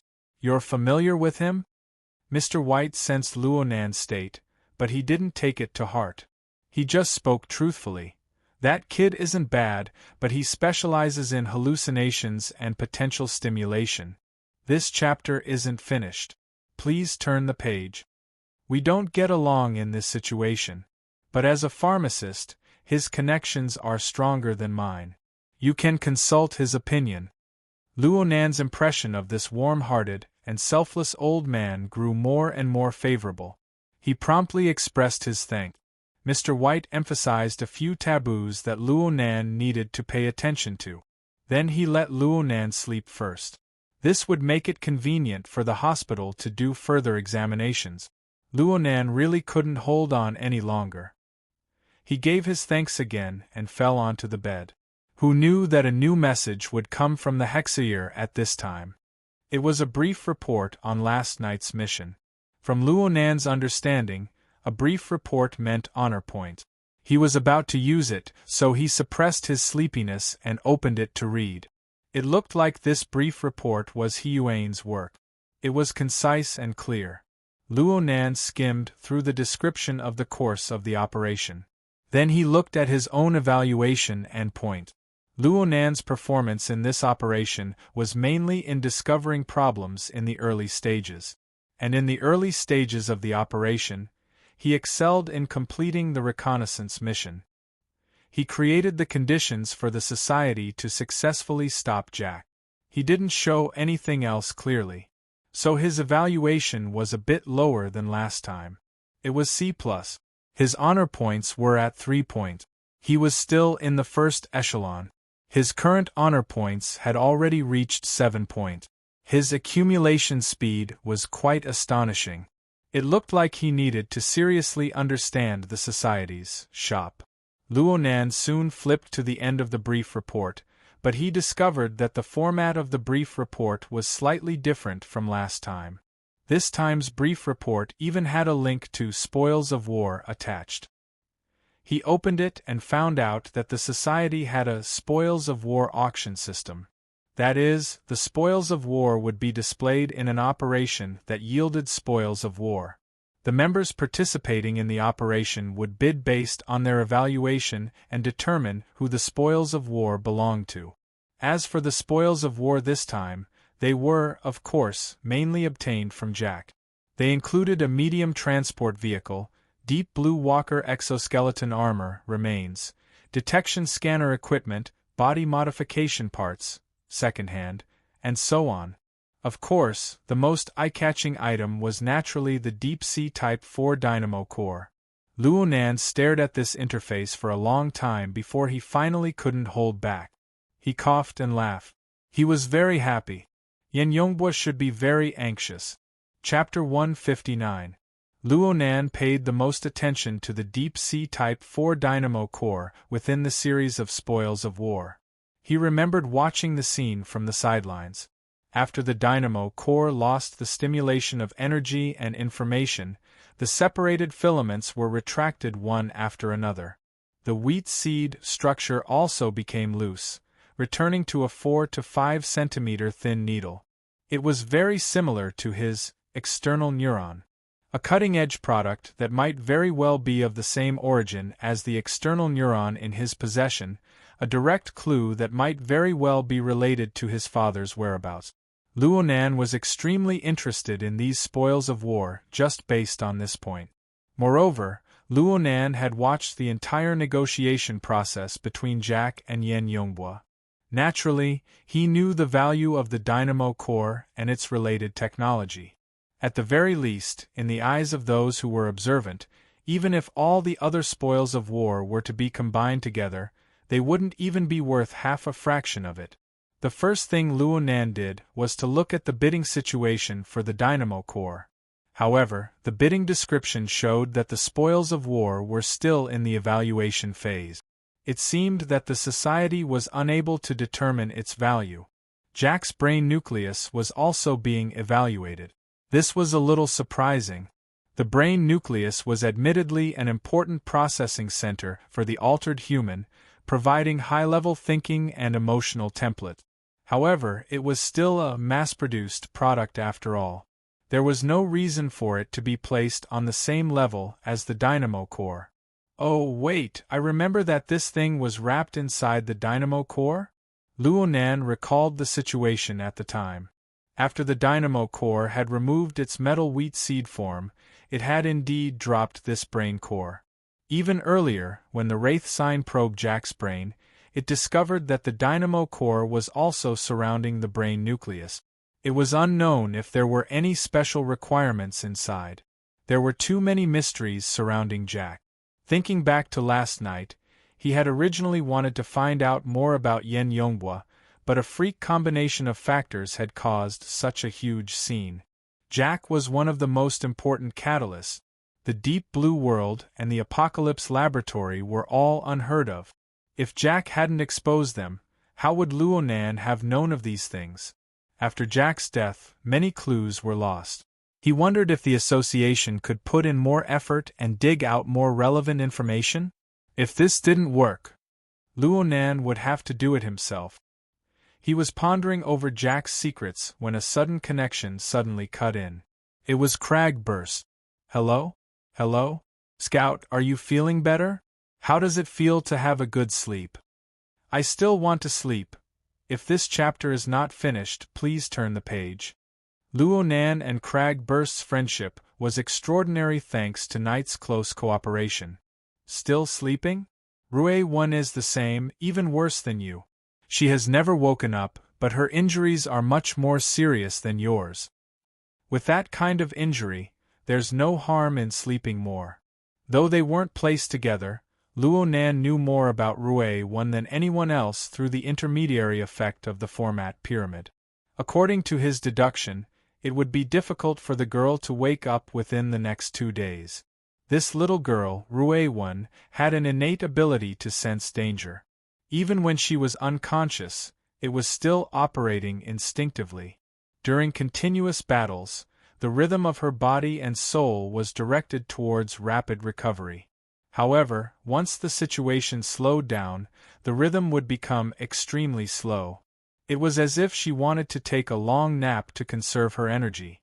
Luonan really needed to learn this method of making precise adjustments according to the changes in the external environment. Alright, you want to play bidding? Luonan jumped in fright from this fellow. Even his sleepiness was swept away a bit. How did you know? Look at the interface. It's clear who's online and who's paying attention.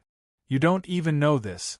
You're just a rookie, and you still want to compete with others for money? Cragburst laughed loudly. Luonan knew that he had made a mistake, but he didn't let go of the opportunity to understand his opponent. He asked directly, "Which one have you taken a fancy to?" "I'm not interested in any of them. They don't match with my abilities and hobbies." Cragburst responded quite straightforwardly. "Then why are you looking? If I can trick someone, why wouldn't I look?" Cragburst laughed again. "It looks like the middleman hasn't found you yet. Perhaps your information is classified and he can't find a breakthrough point for now." "Middleman? Even if you don't ask, I'll still remind you. Look, you're a psychic. You're a mentally enhanced ability user. You have nothing to do with altered people or anything like that. I'm afraid that not many of these spoils of war have caught your eye."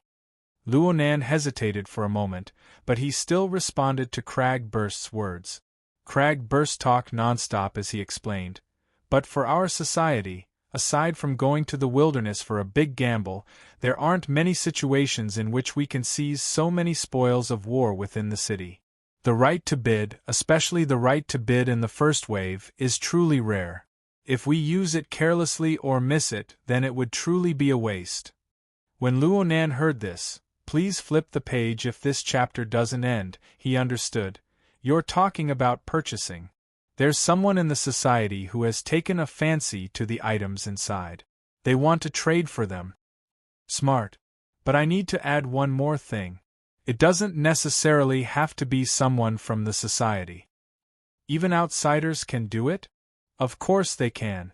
As long as they can bring out goods that move people's hearts, then they can exchange what they need.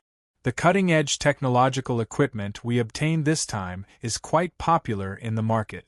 There are already 2 or 3 parties who have expressed interest, especially the 2 items that are currently being evaluated. Even I'm moved by their conditions." Luonan's mind had been preoccupied with something. Hearing this immediately stirred an extremely sensitive chord, and he blurted out, "It can't be Yen Yongbwa, right?" "Yen Yongbwa? No, it's an intermediary company." Wait a minute. The news came out too fast. The briefing is still hot." Cragburst's temperament was straightforward, but he wasn't an idiot. He clapped his hands on the spot. "Don't say it! It's really possible." Luonan grinned. "I don't want to do as he wishes." Cragburst naturally knew of Luonan's attitude towards Yen Yongbwa. His interest was immediately piqued. "I'll go check it out. Wait for my news. If it's true, then the way we do things will be different." He excitedly hung up the call and went to work. Luonan muttered to himself for a moment. He set the bidding for the dynamo core, including the brain core, to be watched immediately. He exited the interface of the hexaear. Right now he was lying on his bed, blinking his eyes. Though drowsiness surged forth like a tide, he felt as if he had missed something. Oh, that's right. He turned his head. The split-page notebook that never left his side lay peacefully on the headboard of his bed. The pitch-black cover was like the entrance to a tunnel leading to an unknown direction. Luonan leaned against the headboard and sat up. He flipped open the notebook to the flexible e-ink screen page. He swept his eyes over the other icons and stopped on the visualization diagram. The visualization diagram icon that had just been displayed on Friday night was still in the download and install state. However, the area that glowed faintly seemed to have increased by a tiny bit. Sure enough, when he mentally injected it, the percentage of completion displayed had jumped from 2% to 6%. Should he be happy for the sake of a threefold increase? Luonan shook his head and his finger brushed across the flexible screen. The interface turned off and a slender needle was drawn out from within the flexible screen without a sound. The next update will be around 2 in the morning.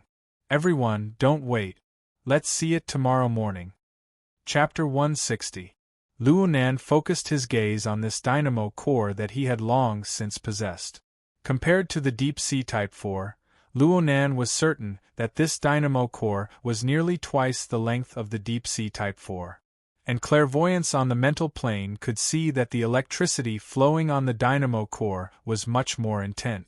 It was probably because the model was different, but he didn't know how to address it. From Luonan's current perspective, this toy, the dynamo core, was truly very peculiar. It possessed a feeling of substance on the material plane, yet it constantly affected the mental plane. The mental and the material interfered with each other, blurring the positioning of its material. It was as if the dynamo core existed in the crevice between the mental and material planes. There were simply too many things worth studying. Luonan let the dynamo core merge with his brain while he pondered. He wanted to try and see if he could be like Jack and activate this toy. Since it's an activation, we should give it some stimulation. Luonan wasn't like Jack. He didn't have a dedicated power transmission line, so he was unable to provide enormous electrical support. All he had was soul energy. He didn't know what to do either. He simply let his soul power seep in, and it quickly turned into a form of observation. The range of his spiritual senses shrank rapidly in exchange for an increase in accuracy.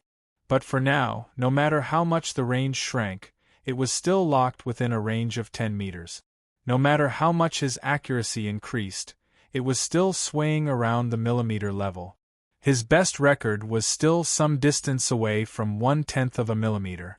This obviously wouldn't work. If one were to use the standards of cutting-edge technology to determine the precision of the dynamo core's craftsmanship, it would at least be at the nanometer level. That was 1/millionth of a millimeter precision, which was close to the atomic scale. Just thinking about it made one despair. However, Luonan still knew that within the dynamo core, there existed an inconceivable sub-brain chip within the neuron-like structure of the cell body.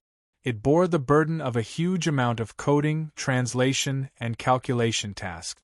The reason he knew all this was because last week, the dynamo core had grown to a certain degree under the support of the abundant energy of the independent power station of the Gear Laboratory.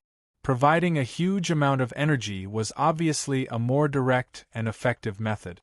Compared to an independent power station, Luonan's individual strength was negligible. Of course, the dynamo core did not respond. Sure enough, it's not that easy. If I can get Jack's dynamo core application technology and use it on myself, it shouldn't be considered as a cyborg, right? Luonan fell into a deep sleep with this thought in mind. However, less than half an hour later, he suddenly opened his eyes and moaned. This won't do, it's too dangerous. The method that Luonan provided was indeed only a temporary measure. It wasn't completely correct. Luonan, in order to lose weight. If this chapter is not finished, please turn the page. Lightening the pressure on the body, making the soul and the physical body inseparable, tilting the soul deeper into the mental plane. At first, it was fine. The pressure on the body was reduced. Other than lethargy, coughing, and occasional shortness of breath, there were no other symptoms.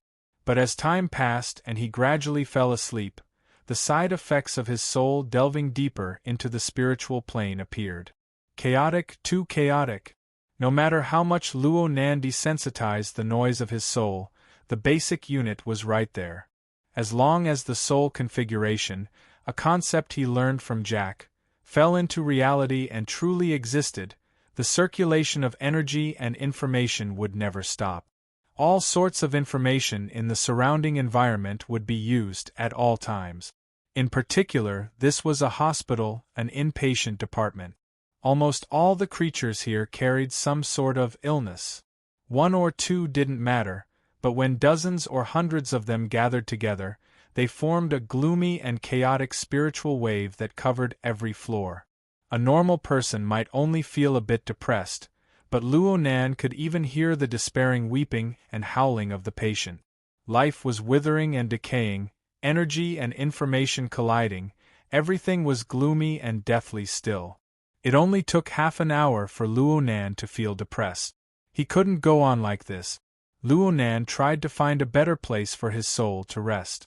But the problem was that this kind of place didn't exist on the mental plane, but it was in a deep and secluded area. It was far from the material plane, so it was impossible to maintain the state of being inseparable from the physical body. Wouldn't this be an out-of-body experience? Luonan tossed and turned on the bed. He was clearly sleepy, but the disturbance was endless. He was tormented to the point where he wanted to contact Mr. Bai and ask to be discharged. There isn't a single one that can accommodate soul strength without leaving the body. Luonan suddenly opened his eyes and grabbed the notebook at the head of the bed. With a thought, the dynamo core of an unknown model seeped into his body from his palm, traveling all the way to his brain. He referred to Jack as an example and let the dynamo core stop at the central mass between the left and right thalamus. He poured his soul clairvoyance into it, entering the marvelous crevice of mutual interference between the mental and the material. It's working. It's really peaceful. It's like there's nothing at the end of the deep void. Luonan really fell asleep this time. It was incomparably peaceful. It was already 4:30 in the afternoon when Luonan woke up. It just so happened to be visiting time. His aunt was in the ward, staring blankly at him, lost in thought. Aunt! Luo Shuqing's gaze connected. This chapter isn't finished. Please turn the page. Her eyes were slightly moist, but she had already lost control of herself too many times since last night. She didn't want Luonan's mood to be stimulated again, so she took a deep breath and forcefully maintained a calm tone. Do you know how you came in? You slept in the car? Luonan put on an innocent face. In reality, he really didn't know how to alleviate the worry and anxiety of his elders. It was impossible for him to pat his chest in this situation and say, "This kind of thing will never happen in the future." On the contrary, this kind of thing will probably happen more and more often in the future. Luonan's hesitation made Luo Shuqing comfort him. Are you feeling better now? The doctor said that it's mainly a neurological disorder. The symptoms aren't serious and you don't need to take medicine.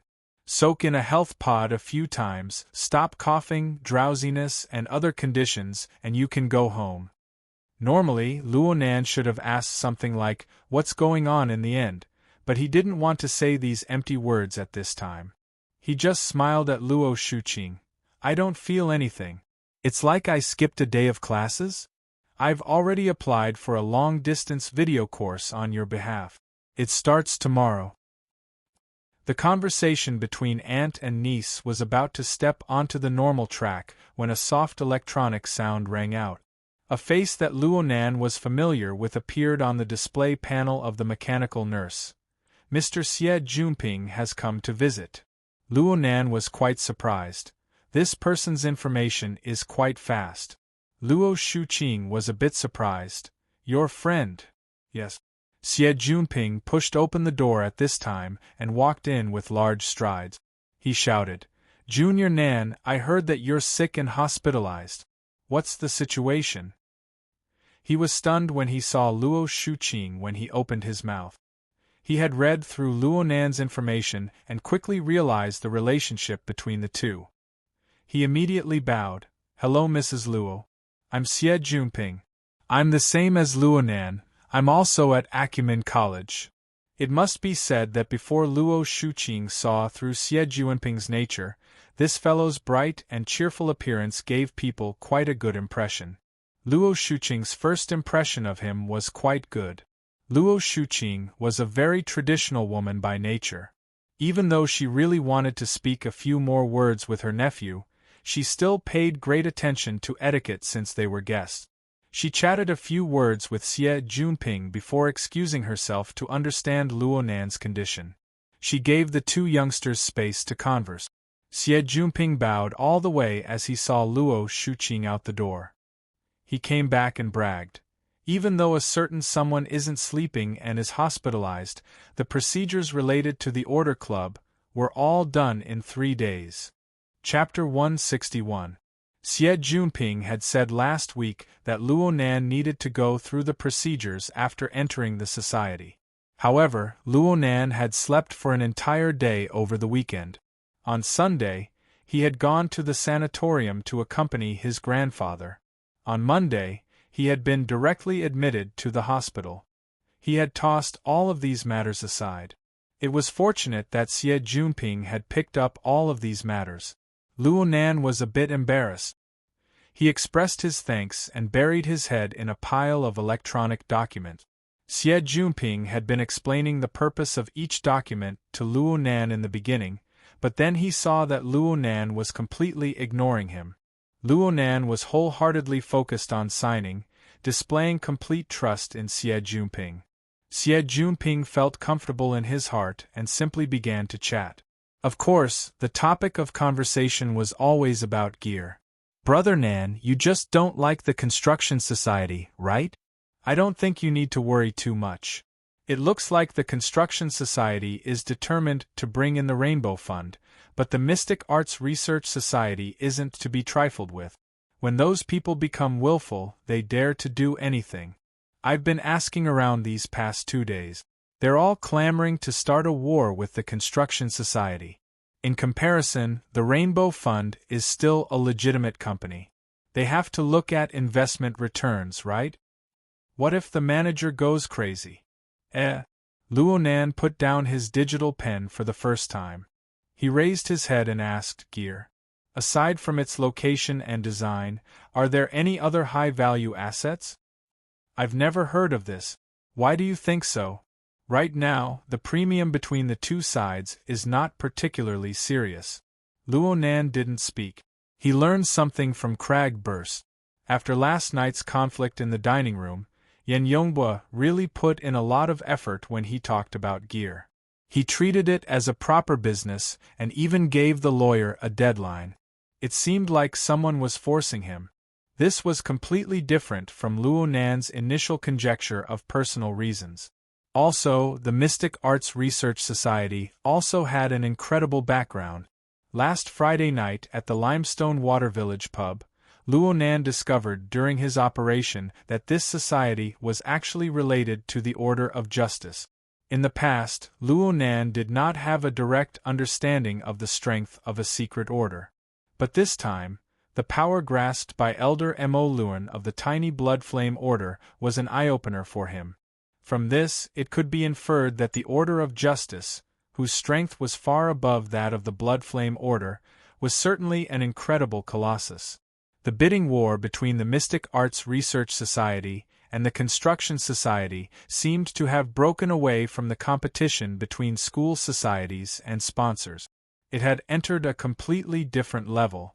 Hopefully, he was just thinking too much. Of course, Luo Nan had gear. If this chapter is not finished, please turn the page. irreplaceable significance. He also believed that his mother's designs had the power to become a classic. But for powers like quantum corporation and the order of justice, what was the actual value of a wetland building? Luonan hated that he couldn't immediately return to school to see what was going on. At 5 o'clock, the hospital's visiting hours ended. Both Xie Junping and Luo Shuqing were persuaded to leave. On the other hand, Luonan truly began his health pod treatment. There was no dinner, and he had to be stuffed naked into a translucent nutrition pod. The most embarrassing thing was that Mr. Bai had personally come to supervise. Luonan seriously suspected that this overly carefree little old man had come to see him make a fool of himself. Don't be nervous. Don't you have a filter? If he could breathe, he would just take it as sleeping in the bathtub. By the way, since you just woke up, do you want to play some games? There's even a game? Luonan was wearing a breathing apparatus, so he couldn't open his mouth. He could only watch with wide eyes. Through the hexaear. Mr. White smiled as he switched to the hexaear channel. Ouyang has migrated quite a few games to the psychic wave network. They are updated in a timely manner and are very popular. For example, there are games like 10 Days in the Wilderness. Don't you youngsters like to play? Hold on. Don't jump around like this. Mr. Bai tapped his own forehead. I heard that your application of the hexaear has already reached the computer level? That's how it is. This is a typical manifestation of an imbalance between body and soul. It seems that you've learned to attach your soul without a teacher. Perhaps the 4th level simulator won't be a problem for you. If you get addicted to playing, your soul strength will increase. Then you'll be in big trouble. Simulator? It's similar to virtual reality. In the hexaear, it goes from basic interactive applications to active collection and operation of energy and information. It breaks away from the limitations of the fleshly body and materializes self-logic on the psychic wave network. Luonan blinked and concluded, out-of-body state? Mr. Bai raised his eyebrows. That's right. This kid's brain is really fast. This is the out-of-body state. It's also called astral travel. On the psychic wave network, there's the protection of energy. The risk of an out-of-body state can be minimized. You can try it in the future, but you absolutely can't right now. Not only can you not play games, but you can't leave the body. There's also meditation. Oh right. You can meditate, right? I can visualize a bit. Isn't that about the same? It's the same. All methods that can increase soul strength can't be used. Here. This chapter isn't finished. Please turn the page. At your level, visualization is no longer a game of pure thought. It is necessary to gather and operate energy and information at all times. This will bring enormous pressure to the fleshly body. You'll truly lose your balance. When the time comes, it'll be a bit easier for you to just die. Mr. Bai's words knocked Luonan back to the cold reality. He could only laugh bitterly for a time. Reality was like this. If he hadn't learned a bit of expediency from Mo Luan, and if he hadn't had the dynamo core to entrust his soul to and dispel the pressure, Luonan would certainly be living a life worse than death. Mr. Bai scared Luonan to let him understand the seriousness of the matter. Then he gave a solution. If you really can't do it, then chat. This old man won't chat with you. You can find someone else. Cragburst is a chatterbox. That secretary seems to treat you quite well. She's even a beauty. Luonan rolled his eyes while the nutrient fluid hadn't covered his face yet. Oh right. I'll go find Ouyang and seal your privileges. Kids are always unreliable. The old mister did what he said. He patted his butt and left. Luonan really admired this old man. But he really did relax quite a bit after being messed around like this. He didn't feel any discomfort even though he was covered in the nutrient fluid. But soon, Luonan was faced with a real problem. He really couldn't sleep. There were many things in his mind, but he couldn't find a clue. It was a mess, and his brain was especially excited. It was very tiring. Did he really have to chat? Helpless, Luonan scrolled through his friend list on the Hexair. There were only He Wang, Cragburst, Octopus, Zhang Yingying, Mr. Bai, and a few others on the list. Which one should he choose? Someone had already taken the initiative to make a choice for Luonan while he was in a dilemma. The greenish-gray octopus head jumped up and down. Bro Octopus? Bro, have you entered the cabin yet? I'm inside. Luonan had already contacted Octopus before starting the treatment. They discussed the matter of concocting the nutrient fluid. As a professional, Octopus gave Luonan many useful suggestions. He also wanted to help Luonan contact a suitable pharmacist. In the professional field, Octopus's horizons no longer stopped at Xia City. He looked to the entire world. He recommended Luonan an authority in the field of nerve repair, Dr. Clay, who was far away in Los Angeles, America. He even volunteered to make the contact. Right now there was already a result. Bro, I have the latest news.